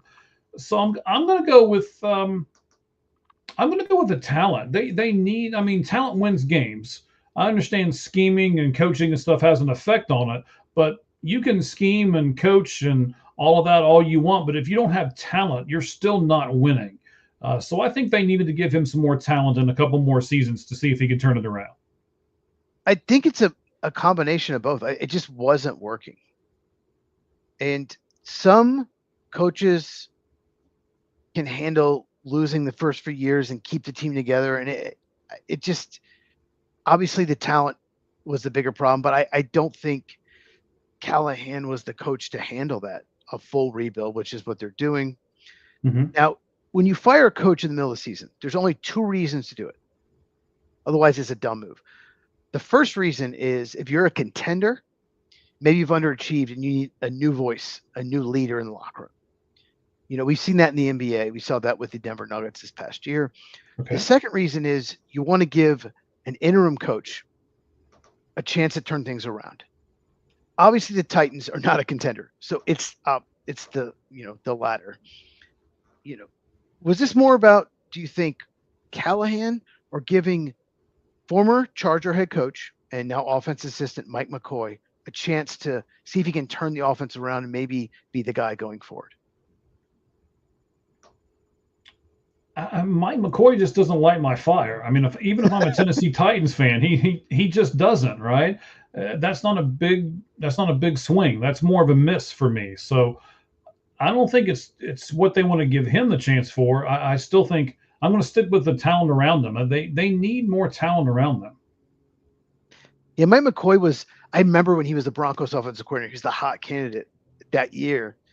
And the Chargers got him, and everyone's like, "Oh, what a great!" I remember they were talking about it all over, the social media and ESPN or Fox Sports or whatever. Like, "Oh, they got the hot candidate, like the Ben Johnson that year." Mm-hmm. And you're right, he didn't do that great. and disappeared. In fact, I didn't even know he was an offensive assistant.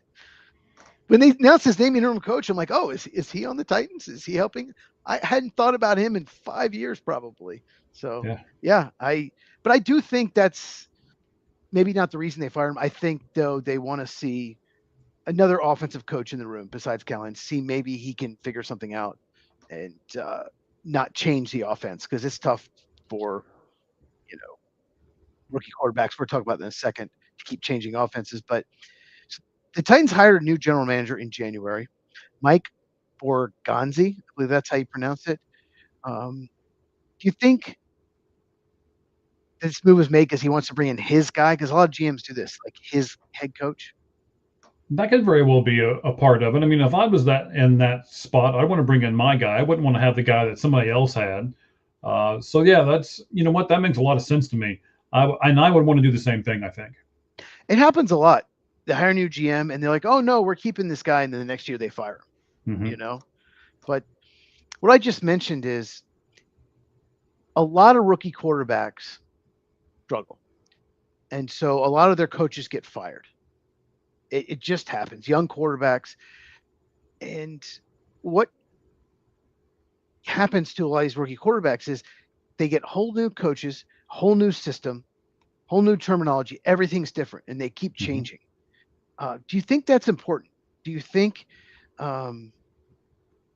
it would hurt Cam Ward's development if they got a whole new coach in next year? He learned a whole offense this past year. They don't keep Mike McCoy, and then they hire someone new and he has to learn a whole new offense again. Do you think that would hurt his development? I don't think it would hurt his development necessarily if they did it rather quickly and they gave him the playbook pretty quick. But of course, I mean, it's, a different voice in the room every other year is never good, right? Trevor Lawrence had that. And then I want to give you a stat here. I was afraid you were going to take my thunder when you were talking about it, but let me give you this stat. And of course, this is over on our X, which is at All Gloves Off SM. That's on Twitter. Now, you could have gotten this stat right from our spot. The last 4 quarterbacks taken number 1 overall have seen their head coach fired during their rookie campaigns. Here are the 4. Trevor Lawrence got Urban Meyer fired. Bryce Young got Frank Reich fired, or, something like that. Urban Meyer got himself fired. Sorry. Well, okay. Caleb Williams got Matt Eberflus fired. Are you gonna say Matt got himself fired too? Well, Matt Eberflus and Urban Meyer were just 2 of the worst coaches in NFL history. Yeah, Rich Kotite loves them. Yes, and then of course the end here is Cam Ward with Brian Callahan. So those are the last 4 quarterbacks taken number 1 in 2021, 2023, 2024, and 2025. And during that rookie season, all of them lost their head coaches. So, and none of them are doing real great right now. So, I can't say there's nothing to it, but I don't think it's paramount. Yeah, I think the main thing is you don't want to be like Trevor Lawrence and, oh God, what was his name? Same year as Aaron Rodgers. He's drafted by the 49ers. Smith, right? Alex Smith. He had the same thing. Both of them had 4 coordinators in their first 4 years, every year. Because Mike McCarthy, believe it or not, who became the Packer head coach, he was his offensive coordinator his first year. And 4 straight coordinators in 4 straight years. And his development was terrible. He ended up being good as a veteran with the Kansas City Chiefs, but I don't love it. I get it. Callahan, it wasn't working. It just wasn't working, but I don't want the Titans to bring a whole new scheme and a whole new coach and then, just throw all this at them and just not necessarily like new terminology, but it's just a whole new scheme. And it might take a couple years of drafting to get the players, the offensive line, the receivers to fit that scheme again. And that will hurt your development. Because by year 3, you need to produce or you're going to be out the door. Kenny Pickett actually only got 2 years in Pittsburgh. So that just worries me a little bit. Next topic, and I really think we might disagree on this. Lions safety Brian Branch. Oh, you were ready for that one. Yes, I was. He slapped Chiefs wide receiver Juju Smith-Schuster after the game, slapped him in the helmet. He was targeted during the game by Smith-Schuster an illegal block in the back that was not called. He took a shot at him. It's not uncommon for the offense to try to so-called bully a defender, to hit him a little late, to try to send a message, try to throw him off his game. I thought Branch, if I'm Brian Branch, which I'm not, by the way, I would have just ran off the field. You don't have to shake hands and meet in the middle of the field. And he wasn't going to shake hands. He was not going to, no matter what. He should just ran the locker room. That's what he should have done. And he was pissed about being hit late. He was pissed about being bullied. They were mean to him, Mike. They were mean. But I agree with this suspension. He was suspended 1 game. I agree with it. I would have suspended him for at least 3 games. What do you think? Do you agree or disagree? Well, let's look at this for a minute. Who suspended him? The NFL, I believe. Okay, so it wasn't Detroit, even though their coach came on the I'm sure you saw the post-game press conference where he just ripped him apart, right? You know, that's not what we do here. I think he said that like 4 times in a good 2-minute span. So I have the quote. I'll talk about that in a second, but go ahead. Okay, all right. I'll let you do that here in a minute. So your question was, would I have suspended him? Is that what you asked me? Do you agree with the 1-game suspension? Let me say this first. Okay. I did not watch this game until this incident. And then I was like, oh, well, there was some stuff that went on, right? So let's go back and watch this game. So I went back and I watched some of this game because of this incident. So I want to kind of take this side for a second and say, well, you know, because he did something, I went back and helped the NFL and watched their product because of something that Brian Branch did. We were kind of chatting about it back and forth because I was not watching it while you were watching it. I was doing some other stuff, but I even said to you, because he didn't shake hands, because I was looking at Twitter when you were saying it, and it's like, oh, okay, well, he didn't shake hands. I sent you a message, yeah. Yes. And I was like, really? Yeah. Is he upset because he didn't shake hands with somebody? And you mentioned a couple other things, and then there was some stuff that came on Twitter, and I was like, oh, well, there's more to this story. So now I need to go back and watch it. So I did. I saw the penalty that you were talking about.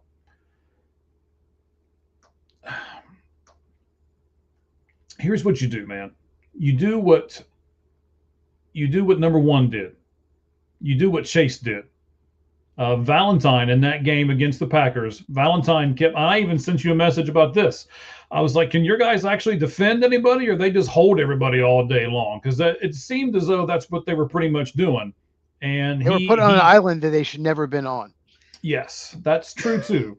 Valentine, you know, he got an incompletion towards the end of the game, and he mocked on the sidelines and all of this. And then like 2 plays later, even though Chase was being held, he caught the ball with one arm, pinned it up against his uniform, and I kept waiting for him to mock a bunch of people and do something stupid, and he didn't. He did a little dance in the end zone, but I mean, I don't know. I don't care for all of that, but that's what pretty much everybody does now. So that's what Brian Branch should have done. You know what? Okay, so I didn't get that call. That's fine. I'm still going to go out there. I'm still going to play my game. I'm still going to do my job. And if you don't want to shake people's hands at the end, okay. If you want to go out there and, you know, instead of what you said, like just go off the field. If he wants to go out there and prove to them that he's not going to shake their hand and stand there in the middle of the field with his hands in his pockets, or one of those deals where he grabs, you know, the top of the jersey or something, okay too. But he did go too far when he slapped Schuster. And I didn't see that till later. So I was okay with everything until he hit Schuster. Okay. That being said, then I guess I'm okay with the 1-game suspension. I don't want him to get a ton of stuff for it. 1 game's probably okay. I mean, I probably would have been okay with 3 too, but no more than that. He is appealing, and they have a big game against the Buccaneers next week. A really big game on Monday night. So what does that do with him in the locker room, though? Well, let me just tell you about Brian Branch. Okay. He was a 2nd-round pick in the 2023 draft. He was projected to be a 1st-round pick. He fell. Maybe we're finding out why. He has been fined 13 times. Wow. 13 times for $130,000. all since the beginning of the 2024 season. Yeah, that's excessive. He is one of the dirtiest players in the league. He constantly hits late. He constantly hits people in the head. He ripped Tucker Kraft's helmet off and chucked it out of bounds in week 1. He has been called for targeting quite a bit. Now, in college, you get kicked out the next first half, not in the NFL. Yeah, 10 times, I believe, last year, 3 times already this year, he's been fined. So this is one of the dirtiest players in the league. Why do you think the Chiefs did that? This is the Chiefs. Of course they're going to do that. They're going to target him to get him to do something stupid. They were hoping he'd do it during the game and get personal fouls. They were bullying him on purpose. They set him up because the Chiefs are actually a well-coached team. They are. Yeah. They're a very smart team, and they're well-coached. They get a lot of help. We'll talk about that in a second. Yeah, but they're a very smart team. They don't just play you X's and O's. They do other things. And they set him up. And they were, like I said, they were hoping he'd do something like in the second quarter. He did something after the game. But let me just mention this. Dan Campbell, you brought him up. He did call him out after the game. And he said this: I love Brian Branch, but what he did was inexcusable, and it's not going to be accepted here. But apparently the 13 fines were accepted. I have not heard Dan Campbell call him out once. Apparently you can do whatever you want until you're suspended, until it's this big deal that gets everywhere. He had no trouble with him targeting people, hitting people late, trying to hurt people, ripping a helmet off. Dan Campbell had no problem with that until it became a big deal. And now all of a sudden, oh, we don't tolerate that here. What a hypocrite and a phony. What a piece of shit. Dan Campbell, go bleep yourself. What a hypocrite and a phony. You know what he's like. You're only saying that because HR told you to, because the owners told you to say that because of the big deal. Dan Campbell, I'm calling him out. That's bullshit. Okay, so I know what you do for a living, and we know we don't need to talk about it as far as that part goes. You know what I do for a living, right? I've always been told, as in the management field, that you criticize in private and you praise in public. So maybe Dan Campbell did criticize him in public, or did criticize him in private, and now he's just had enough. I mean, I get it. 13 times is excessive. I even said that because I didn't realize that when you were saying it. 13 times is excessive. Since the beginning of last year. So we're talking not even a season and a half. Yeah. So maybe he just got fed up now, and now he's going to call him out, and now he's going to do it from behind a podium. But I wouldn't think you'd do it the first few times. You're going to try to take care of that internally, right? And honestly, we talk about that a lot too, where you try to take care of that kind of thing without getting it into the press and everything else. But I think now he doesn't have a choice now. And I'm not sure if he's phony. Exactly. I just don't think he has a choice. That's exactly. He doesn't have a choice now. But he could have called him out for the dirty play. He could have put a stop to it. Dan Campbell, he has an authority. I'll say this, like, he's a good head coach. Like, he has an authority there. There's a reason why they've been one of the best teams in the NFL the last 3 seasons. He has an authority. He could have put a stop to it. He could have put a stop to this, and he hasn't. And now calling him out and acting like it's not going to be accepted here, all the stuff, it just irritated me when I saw that. It's like all the things that Brian Branch has ever done is okay, but then when it's a slap after the game and it's everywhere, all of a sudden, no, we don't tolerate it. I think he's a phony. And I get your point, but I think they've tolerated Brian Branch for all the other stuff. I'll say it this way. I won't call him a phony yet, but I will call him a phony if after he calls him out and he still lets him do stuff later. Then he's absolutely a phony. So I'll give him the benefit of the doubt until I see what happens next. And it's crucial because Brian Branch will be in a contract year next year. So they have to make a decision what they're going to do with him. Let's talk about the Chiefs, their opponent in that game. They had 0 penalties the entire game. That's next to impossible. It just always seems like to me, and you'll give your opinion too, that they get more calls than their opponents almost every game. There are so many examples. I originally, before I sent you the notes, I had a list of like 7 or 8 things, but I'm like, it's going to take too long. I'm not going to even list them. we could be here all night. So do you believe the refs are purposely helping the Chiefs on a game-by-game basis? Yes. I thought that all year last year. I've seen it 2 or 3 times this year. Not this game, but the game prior when they didn't call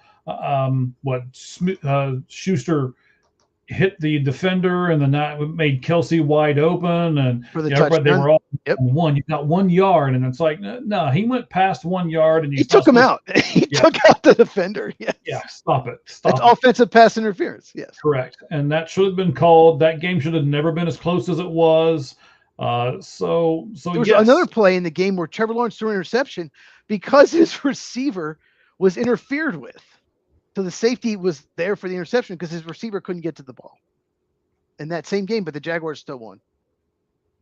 Yeah, so I'm glad the Jaguars won, but it sure does seem like the NFL wants the Chiefs to win. And I'm not sure what it is, if it's the Travis and Tay-Tay thing, or I don't know what the heck it is. Did you really say Tay-Tay? Yes, I did. I've been waiting for that one. It's in my notes right here. Oh, my God. I mean, she's got a new album out, man. She's all popular again. And, my wife's been singing this album for like 2-3 weeks, and I can't even believe it. Now you can tell how old I am because I'm calling it an album, and there hasn't been record players in forever. But I don't know why, but it sure does seem like the refs and the Chiefs are all on the same page, and it's the wrong one for the rest of the league. When I visit your house, you have to promise that your wife will not play that music, or I'll just turn around and walk right out. You have to promise me. Okay. All right. No Beyonce either. Okay. You're asking for a lot now, sir. Oh, okay. Yeah, nothing wrong with the Beatles. Okay. So I have a theory. Oh, I can't wait for these theories. I love your theories, sir. I think the NFL needs a team, whether it be negative or positive. They need a team to be successful year in, year out. Mm-hmm. And they need players they can market. It was Tom Brady and Rob Gronkowski, very marketable people. I think the last 7-8 years, it's been Patrick Mahomes and Travis Kelce. Kelce more so because of your girl, Tay-Tay. Tay-Tay. But Patrick Mahomes, say what you want about him. He's very marketable. Travis Kelce, since he's been dating Taylor Swift, very marketable. And I think that's my theory is that's the reason why they get calls. They need them to be successful in the playoffs every year, go far in the playoffs or go to the Super Bowl every year.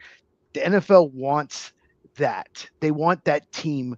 Maybe they become the villain because the Patriots became the villain and now the Chiefs are. Maybe they want but still the villains are popular. The Joker in Batman's popular. They want the villain. And the Yankees and they want marketable are popular. And Yankees and Dodgers had great ratings last year. I didn't watch a single pitch. They had great ratings. So that's my theory. What do you think? I don't think that's a bad theory at all. In fact, we talked about it in the opening when we did the 5 Flamin' 5 and 5, when I said there's a lot of parity this year and there's not really an elite team. And I asked you if that was good for the game. You kind of laughed at it, gave a 30-second answer because we only gave you 5 minutes and you had to move on. But yeah, this is where we are right now, right? There is not an elite team in the NFL. There is not a team that I think, okay, that team's going to the Super Bowl, whether it be the NFC or the AFC. There's not that team right now. There are a lot of good teams. Like I thought Buffalo was going to be a really good team. They've shown me over the last couple of weeks, maybe they're not as good as I thought they were. I think we all thought the Ravens were going to be up there too, but they've only got 1 win so far. So a lot of these teams are taking steps back, and we're trying to decide, okay, so who's the new, young, flashy team? And the step back was also the Chiefs. But I think the NFL is going to make sure that they're right there at the end. They got a phantom call. I don't know if you've seen the replay, but early in that game, the Lions ran a trick play because that's what they do, where Jared Goff lined up in the shotgun, then he went in motion and caught the pass for a touchdown.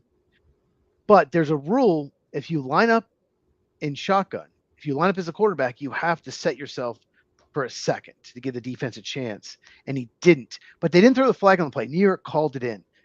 New York called it in to take a touchdown away from the Lions over a minute after the play, right? And so the Lions hit with a field goal. Now, they lost by 13, would have mattered. I don't know. It would have been a 4-point difference. But the Chiefs got that break.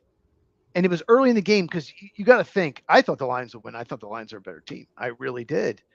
Early in the game, you're thinking, okay, we can't. Lions get a touchdown here. It could hurt the Chiefs. I don't know. But that was such a horribly officiated game. And how can you get 0 penalties in a game? And the Chiefs had 0 against the Lions. That's impossible. I'll give you another kind of a phantom thing. I don't know if you noticed this or not. This was pointed out to me by one of my coworkers, and I had to go through and watch it. Actually, I watched it today. There's a play in the Cardinals-Colts game where the Cardinals are getting ready to do the play, but before the guy even crosses into the touchdown plane, there's a graphic that pops up and says touchdown across the bottom of the screen, like they knew it was coming. So it's like, wow, that could have been just some kind of a mistake by some camera guy or some producer or something, but it Are you saying it's rigged? Look like it. Are you saying the NFL is rigged? I've thought the NFL was rigged for a long time, sir. It's one of the reasons why I'm a baseball guy and not as much of a football guy. That's one of the reasons why I'm a bigger college football guy than I am an NFL guy. So we have something to talk about on next week's podcast because I don't want to believe you, but there has been a lot of evidence this year to support your theory. Yeah. Let's move on. Topic for another day.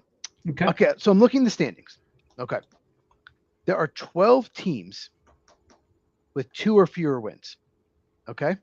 Mm-hmm. My question for you is, which of those teams, of those 12 teams with 2 or fewer wins, has the best chance, in your opinion, to make the postseason, and why? Well, I'm going to be a little bit of a homer here, and you probably knew this was coming. I'm banking you set me up with this question, but you're not picking the Bengals, are you? Yes. Okay. But ride with me here for a minute, right? Okay. It's not because of the team; it's because of the division that they're in. Okay. If they win Thursday, if Joe Flacco can get them to a win on Thursday and they beat Pittsburgh, the Ravens have 1 win. Well, I think the Browns have 1 or 2 wins, right? One. Okay. Might end up the Steelers. The Steelers are way up there, but again, if the Bengals can somehow beat them on Thursday Night Football, then I know record-wise they're not close, but they have the win. So then they play them again, more than likely with Joe Burrow. So now if they beat Pittsburgh twice, and they've got the best offense in that division, and you can't knock that whatsoever. They have the best offense in that division. They probably have the worst defense in that division, but they have the best offense. No, the worst defense in the division is the Baltimore Ravens. It's awful. And I don't know when. I don't think we would ever have thought before any season that we would have ever said that. So yeah, I'm giving them a shot because of the division that they're in, not because of the team that they have. You make a good point. Well, if they win, they're only a game and a half out of first place. If they win that game, they're only a game and a half out. Hadn't thought about that. And 9 wins could win the division. They need Burrow to heal, but okay. 9 wins could win that division. I was surprised, but I get your point because the division, it was supposed to be one of the best divisions in the NFL. It's one of the worst. Okay. Well, I'm going to go with the Houston Texans. They're 2-3. Their offensive line is garbage, absolute garbage, but their defense is really good. They are, I think they're allowing like 15 or 16 points a game.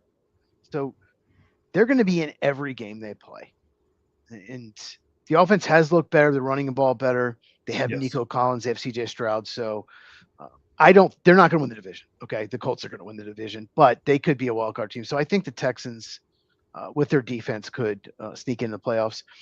All right. So we went over the bad teams. Let's talk about the good teams. There are 13 teams with 4 or more wins, which surprised me a little bit. So there's a lot of haves and have-nots. That's not good. But which team with 4 wins do you think has the worst chance or the best chance of missing the playoffs, and why? So again, I'm going to use the same argument that I did a minute ago. It's not necessarily the team, it's the division in which they play. There are 3 teams with 4 wins in the NFC West. Okay. Right. So that division has the Rams, the 49ers, and Seattle. And the All Cardinals. three of those teams Mhm. have 4 wins. And I'm going to say Seattle is probably the worst of those 3 teams. So despite the fact that they've got 4 wins right now, I don't think that all 3 of those teams from that division are going to make the playoffs. And I'll say Seattle is going to be the odd team out. I get it. But I really like the Seahawks team. They're a good offensive team. They're a good defensive team. Maybe not great, but I like the Seattle team. I think that at least they'll be a wild card, but I get what you're saying. Mm-hmm. I thought you were going to pick the 49ers actually when you started that. So we didn't pick the same. My pick for a 4-win team is the Jacksonville Jaguars. They're 4-2, but they've done a lot of their wins forcing turnovers. And that's not sustainable. And we saw when they didn't force a turnover, they lost. Mm-hmm. They lost to Seattle at home. And I don't trust Trevor Lawrence. I don't trust the offensive line. So with the Colts looking really good, probably going to win the division. Like you said, like the Bengals have a shot because they have a chance to come back and win the division. Right. Well, I don't think the Jaguars are going to win the division. They have to be a wild card. And I think, like I just said, the Texans, I think, are going to finish strong. So I'll say the Jaguars are the team that will miss the playoffs that have 4 or more wins. I do have to say the reason I didn't pick the Jaguars is because I like their new head coach. He's done a good job. Liam Cohen, he's done a good job. And I really like their defensive coordinator, Anthony Campanella. I don't know if I said the name right, but I love his style of defense. I get it. All right. Excellent. What is that? Is that the end of our football segment, sir? I mean, we can add more if you'd like, but that's all I have. That's all you've got. Anything right else? at the moment? NFL? You want? Okay, well, maybe one more thing. Sure. Cardinals play the Packers. Are we going to make a bet on the game? Oh, we're going to make a gentleman's bet here. Gentleman's bet here. We can. We hadn't discussed this, but we can do this. We did not. I do think your Packers are a better team right at the moment, and you know what? I wasn't going to bring this up, but I'm going to now. So, okay. I saw a tweet from Mr. AZ. We follow almost 8,000 people now, and a lot of the people that we follow on our account over on our X page are a lot of Arizona people because that's where I'm from. So I do a lot of Arizona, I do a lot of Ohio type people where I used to live, where I live now, right? I saw where he was like, okay, so why don't we take Jordan Tyson with the first pick if you're the Arizona Cardinals? Just keep losing, right? Keep losing. Take Jordan Tyson with the first pick and take Sam Levitt with the second pick. Let's just ditch Kyler Murray and let's restart everything. What do you think about that?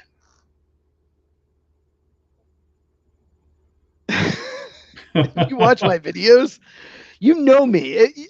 If you're not going to win, and the Cardinals division's much tougher than we expected, I keep getting text messages. And they're at the bottom of it. I got a friend, my friend John is texting me fantasy advice. It's like, I'm doing the podcast. Why aren't you watching? He usually watches, but their division, it's like the AFC North is worse than we thought. The NFC West is so good, so loaded. I don't think the Cardinals, with their schedule coming up, I don't think they're going to make the postseason. No. If my team is not a contender, if I was an Arizona Cardinal fan, I want to go 4-13, and I want Jordan Tyson because I don't think he's getting out of the top 10. He's an incredible player. He's got size. He's got speed. God, I did not realize how fast he was when you watch him this year. To watch him against TCU, watch that film. Holy shit, he's so good. So it's tough at this point. This is like week 6. You still have hope, but with their division, not with that schedule. Not with that schedule, but you still have hope. Like, you're not out of it. You're. Yeah, but you got You got 3 4-win teams in that division that you got to climb over top of, and you've already lost 2. They won't catch them all. They might catch 1 or 2 if injuries happen, but they weren't going to catch all of them. So if I'm a fan, I want to pick higher. It's not just about picking higher and getting a better player. It's the opportunity to trade out, because the Browns picked second. They were able to move back to 5 and get the Jaguars' first round pick next year. They got Mason Graham, a really good prospect defensive tackle for Michigan, and they have the Jaguars' first-round pick next year. If they picked, 7, not instead of second, they would not have moved down at all. They wouldn't have that pick. So it's not necessarily about picking high. It's about the opportunity to move back and get more draft capital. Okay. Yeah, I like it. So what are we betting? You know what? We'll announce what we're going to do on our X account later on this week. We'll make a gentleman's agreement. One thing that worries me, the only thing that worries me about the Packer game is the look ahead to the Aaron Rodgers Steelers game, and they get a mini bye. They play the Bengals on Thursday, so the Steelers get 3 extra days. And when the Packers had a revenge game, the Micah Parsons Cowboys game, they looked ahead and laid a brick against Cleveland. And Cleveland got 3 extra days. No, actually, Green Bay got 3 extra days. Never mind. Yes. Green Bay got 3 extra days and still laid a brick. Yeah. Okay. We won't say anything too negative about your team. So we're going to go into our lights out list. A lot of people call it the top 10. Today, we're going to do the top 10 in the AP poll as if Cheese and I had votes. Now, we'll probably get votes here before too long because this show is just going to take off and everybody and their mom's going to start watching it. But, right the moment we don't have those picks, but we're going to act like we do. We're going to go from 10 to number 1 and who we would pick in that poll. So let's go with this is your idea. This is a great idea, by the way. This was my idea. This was I like this. You know me. We didn't do a whole lot on the actual poll itself in the college football segment, even though I usually do. We need to start putting the poll out. Maybe we maybe need to start put the poll out maybe Sunday or Monday. Put it out a little earlier. Yeah. Thanks for calling me out on that. I appreciate it, sir. Well, it's like we didn't come up with the poll question until Branch or something. Well, we didn't come up with the poll question until 2 hours before the show. I know. It's my fault too. Well, I still think you think you're Dan Campbell and I'm Brian Branch, and you can just call me out whenever you want, but that's okay. All right, man. Okay. Let's put some music in the background and let's get this thing going. All right, man. So, again, we're going to do I'm going to bring my notes over here a little closer because I'm getting old and it's getting late on the show here, and this light I've got over here is starting to bother me. So, 10 to number 1. How you want to do this? Let's race through this a little faster than usual. How about we do 2 picks at a time? So we'll do number 10 and number 9, and then we'll do them 2 at a time. How about that? Yeah. Why don't you go ahead and go first? All right, so I can do that. Let me turn this music down a little bit in the background so that we can hear each other. All right. One surprising top 10. Okay. I'm going a lot about records here. So I think when you get this far into it, if you've got a 0 at the end of your record, then you probably need to be in the top 10, even if you've just beaten not a whole lot of great teams, right? So my number 10 team, I think BYU deserves to be 10, and I'm going to put Georgia Tech at number 9, both unbeaten teams. So BYU, Georgia Tech start off my poll at 10 and 9. I would have had BYU 11. I would have had them 11. I actually had them in there, and then I went through it, and I was like, no, I had to bump them out. My number 10 is an unranked team. We talked completely about unranked, like not in the top 25? Not in the top 25. Washington, let's put it this way. They destroyed Washington State. Like, they have destroyed some good teams. Or not good teams, but they destroyed some teams. Ole Miss barely beat Washington State. Mm-hmm. They destroyed them. Their only loss was to Ohio State. They're not ranked. Denzel Boston, what a stud wide receiver. No, that's not funny. It's accurate. Washington, it's not funny they're in the top 10. They're not in the top 25. They should be at least 15. So I had to include them because I want to make a statement. They should be ranked. We talked about it. Virginia's 18-19. And they lost to NC State. Washington loses Ohio State, and they're not ranked. It's ridiculous. So number 10, I have Washington. I also have a big problem with Illinois not being in the top 25 too. But that's. I get it. But number 9. About it, so. Got it. Number 9, you're probably not gonna like it, but I didn't look at record as much. I looked more at how good the team is. Notre Dame, their 2 losses were Texas A&M, Miami. and they've done so well since then. Every opponent, they're a top 10 team, in my opinion. So I have 9. I have Notre Dame. They're going to get beat by USC this weekend, but okay. I disagree, but that's okay. All right. We should do one of these things to where we should like pick an NFL game. We pick a college game, and we're gonna have to do something like this. USC is gonna have trouble with Jeremiah Love. They're gonna have a lot of trouble with him. Okay. My number 18 after BYU and Georgia Tech. Number 8, I think Oregon is right where they need to be. I like them being put right there. They lost a big game over the weekend. They should fall some spots, but they shouldn't fall out of the top 10. So I like them at 8. And then I put Texas A&M at number 7. So the first 4 on my list would be BYU, Texas Tech, Oregon, and then Texas A&M.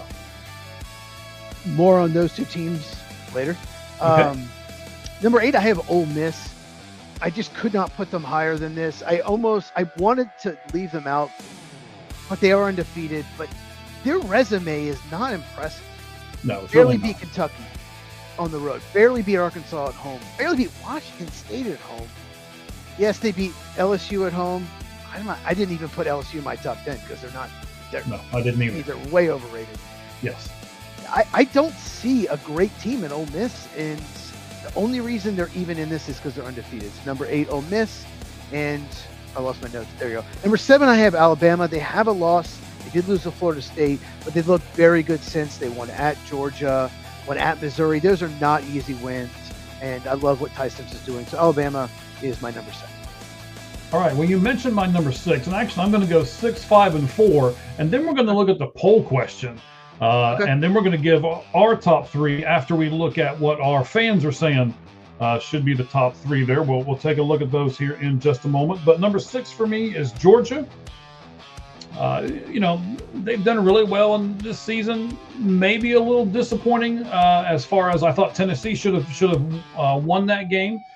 So I did knock them a little bit in that. I had them a little higher in this at first, and then I dropped them down to number 6.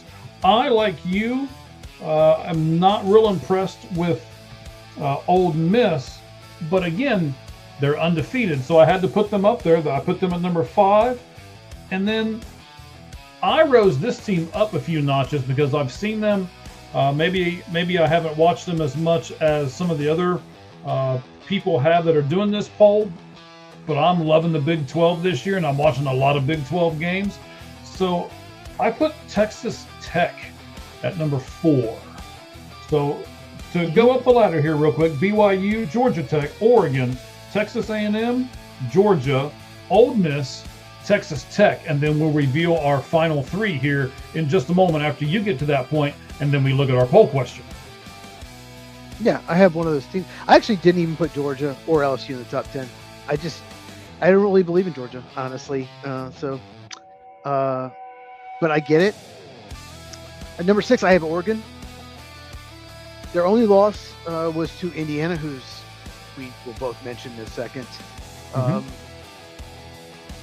still believe in Oregon. I still think they're a really good team, but Indiana just played amazing. And to me, that's their only loss to one of the best teams in the country. Number 5, I have Texas Tech. You mentioned them 4. I have them 5. They've looked incredible.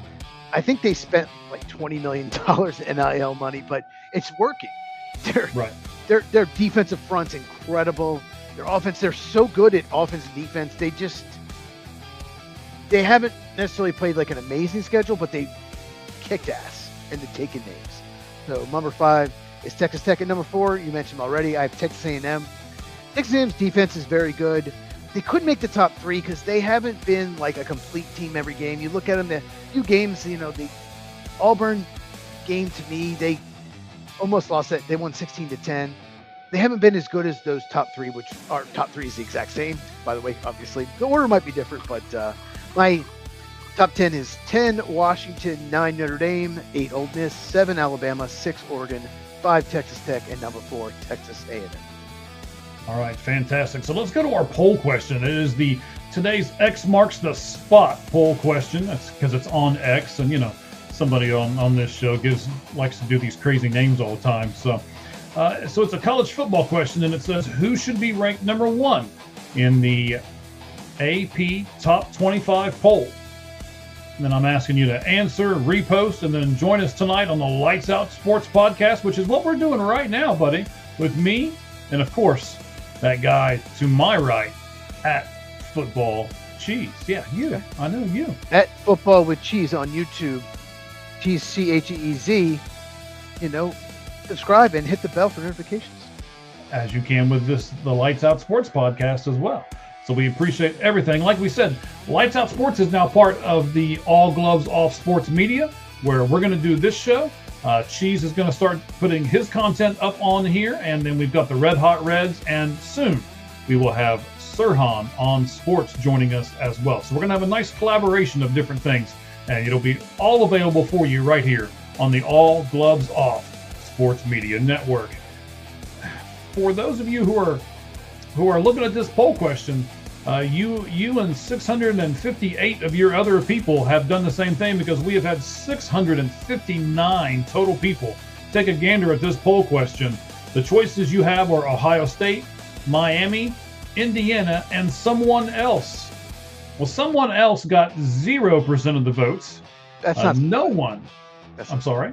It's not surprising. I mean, there are three teams, I think. I had to give somebody else the opportunity to put their own college in there if they really wanted to, but no one decided to do that. So then that leaves us with Ohio State, Miami, and Indiana. So coming in third place on our poll question today is Indiana, 13%.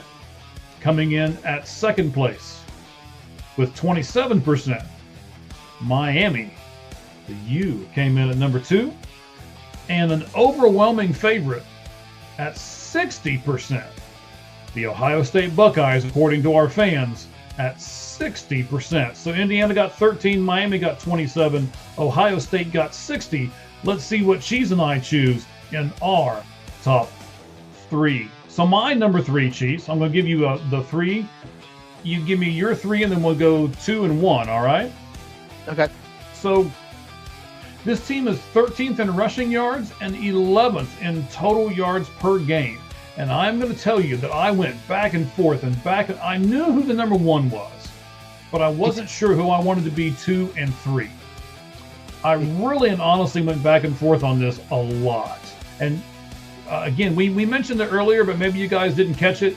We didn't decide this poll question until about an hour before this show came on the air. So, you know, we were doing other stuff and getting all the production and stuff ready for everything. And then we were trying to decide how we wanted to do this order too. So Indiana for me is number 3, even though they're 13th in rushing yards and 11th in the country in total yards per game. I still put them at number 3, and I'll tell you why when we talk about who number 2 is. Who'd you put at number 3? So at least we know the same order for the top 3. Okay. So I have Miami at number 3. Nothing against them. I think their defensive line's incredible. I think their offensive line's really good too. And Carson Beck's played really well. I just think the other 2 teams, to me, are just better. They just have looked a little bit better. Nothing against Miami, but yeah, I have Miami at 3. All right, so we said earlier in the 5 Flamin' 5 at 5, by the way, if you missed that, it's the very first thing we started the show off with. You can see if Cheese's apartment burst into flames. I guess you kind of know the answer since it's still behind him. So he got all those questions, and we went through that. One of the questions that we talked about was Ohio State. And we said that, and I asked him, all of the 2025 preseason top 10 teams had been beat with the exception of Ohio State. And then I turned around and asked him which one was more impressive, outscoring their opponents 221 to 41, or was it the fact that they have not been beat yet? He picked the point spread. Ohio State has only allowed 41 points to all 6 of their opponents this year combined, ladies and gentlemen. That's total. But who came in second? It was Miami. Miami actually came in second. Miami has only allowed 68 points, and they have beat 2 top 20 teams. So I put Miami at number 2. I put Indiana at number 3. And obviously, because of the stat that I already rattled off to you, and It's a fantastic stat. 241 to 41. Or excuse me, it's not 241. Hang on, I'm sorry. It's 221 to 41. But it's still pretty darn impressive. So I put Ohio State at number 1. Let me give you my whole top 10, and then, Cheese, I'll turn it over to you. You tell us what you did with 3, 2, and 1. So I went BYU, Georgia Tech, Oregon, Texas A&M, Georgia, Ole Miss. I put Texas Tech at number 4, and then 3, 2, and 1 is Indiana, number 3, Miami number 2, and the Ohio State Buckeyes at number 1. All right, buddy, you take it over and tell us what you've got. You have Miami beating top 20 team, or did you count Florida at the time? I guess Florida at the time was, but you can't count. Yes, at the time they were. Yeah, we can't count that. I get it though. My number 2 is Indiana. I had moved them up. It's so hard to win in Oregon. We mentioned that. Yes. Nobody ever wins it at Oregon. No one won it last year. Nobody does that. And they won 30-20. They looked amazing. Mm-hmm. They did. Mendoza, he's better than Dante Moore. Ooh, really? He was in that game. Whether he's a better pro prospect. Okay. That will be a Football with Cheese at Football with Cheese on YouTube. CAGEZ, Football with Cheese. Draft stuff's coming. But I don't know about pro prospect, but he was better in that game. And very impressive win. So Indiana, they look amazing. They blew out Illinois and won at Oregon. What else do you need to know? They are my number 2 team. And number 1, Penn State. No. He's making fun of me, by the way, because I picked Penn State to win everything and go to the Big Ten, right. The whole 9 yards. You're right. So I have Duke number 1. So Duke Blue Devils. No, I have. How can you not pick Ohio Another State? dig at me, by the way. Yes, that was another dig at you. Ohio State, they've been incredible. They've won, except for maybe the Texas game, they won 14-7, but still pretty much dominated the game. Every game they've dominated. The closest game was Washington 24-6, who I have as number 10. So Ohio State, they're doing it offensively, defensively. They look amazing. So they are my number 1. All right, fantastic. So there you have it, ladies and gentlemen. That is the Lights Out list. This is, of course, the Lights Out podcast. I just thought of something. Oh, look out. Those top 3 teams, we had the same top 3. Yours. Well, the top 3 teams, none of them play any ranked teams left. They're almost guaranteed in the playoff. Yes. Anyway, there you go. Okay. A nice little tidbit at the end. Their schedule from Football with Cheese. Yeah. Follow me on YouTube. I don't think you plugged it enough, sir. Can you do it one more time? At Football with Cheese YouTube. Hit the bell for notification because you never know when I do an instant reaction to some crazy trade or move. And then, of course, come see us at All Gloves Off Media is the YouTube channel for ourselves. That's where this show is being broadcast at live right now. Wait, we can't go without. What do we got over here? What we have? Oh, what happened? Ramen on Wheels is. I don't know what that is. Did Porsche message you to sponsor us? Are they gonna? Is Porsche gonna sponsor us? They haven't quite decided yet. I told them that we needed 2 cars, and they were thinking about it. So. Well, we know, the companies in Detroit, the car companies, are not going to sponsor us after what I said about Brian Branch. It's true. We have to do international automobiles. You need to think about this stuff before you actually speak, okay? I mean, can you do that for me next time? Before I speak. Yeah. All right. We will see you next week as well. We appreciate everyone. And as we always say at the end of each and every one of these shows, thank you guys for watching us. We're growing. Everything is falling into place, and we're going to just keep adding more and more stuff for all of you. We're now going to split the show up a little bit. Cheese is now going to be, he's going to get rid of that plain white background back there. We're going to get him some new digs.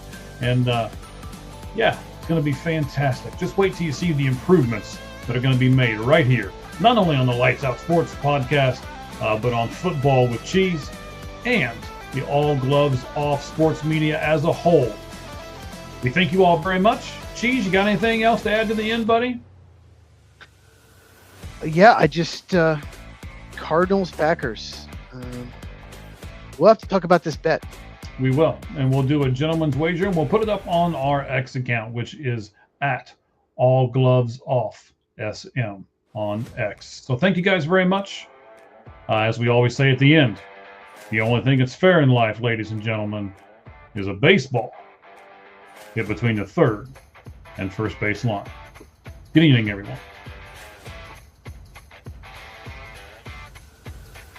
Go American League.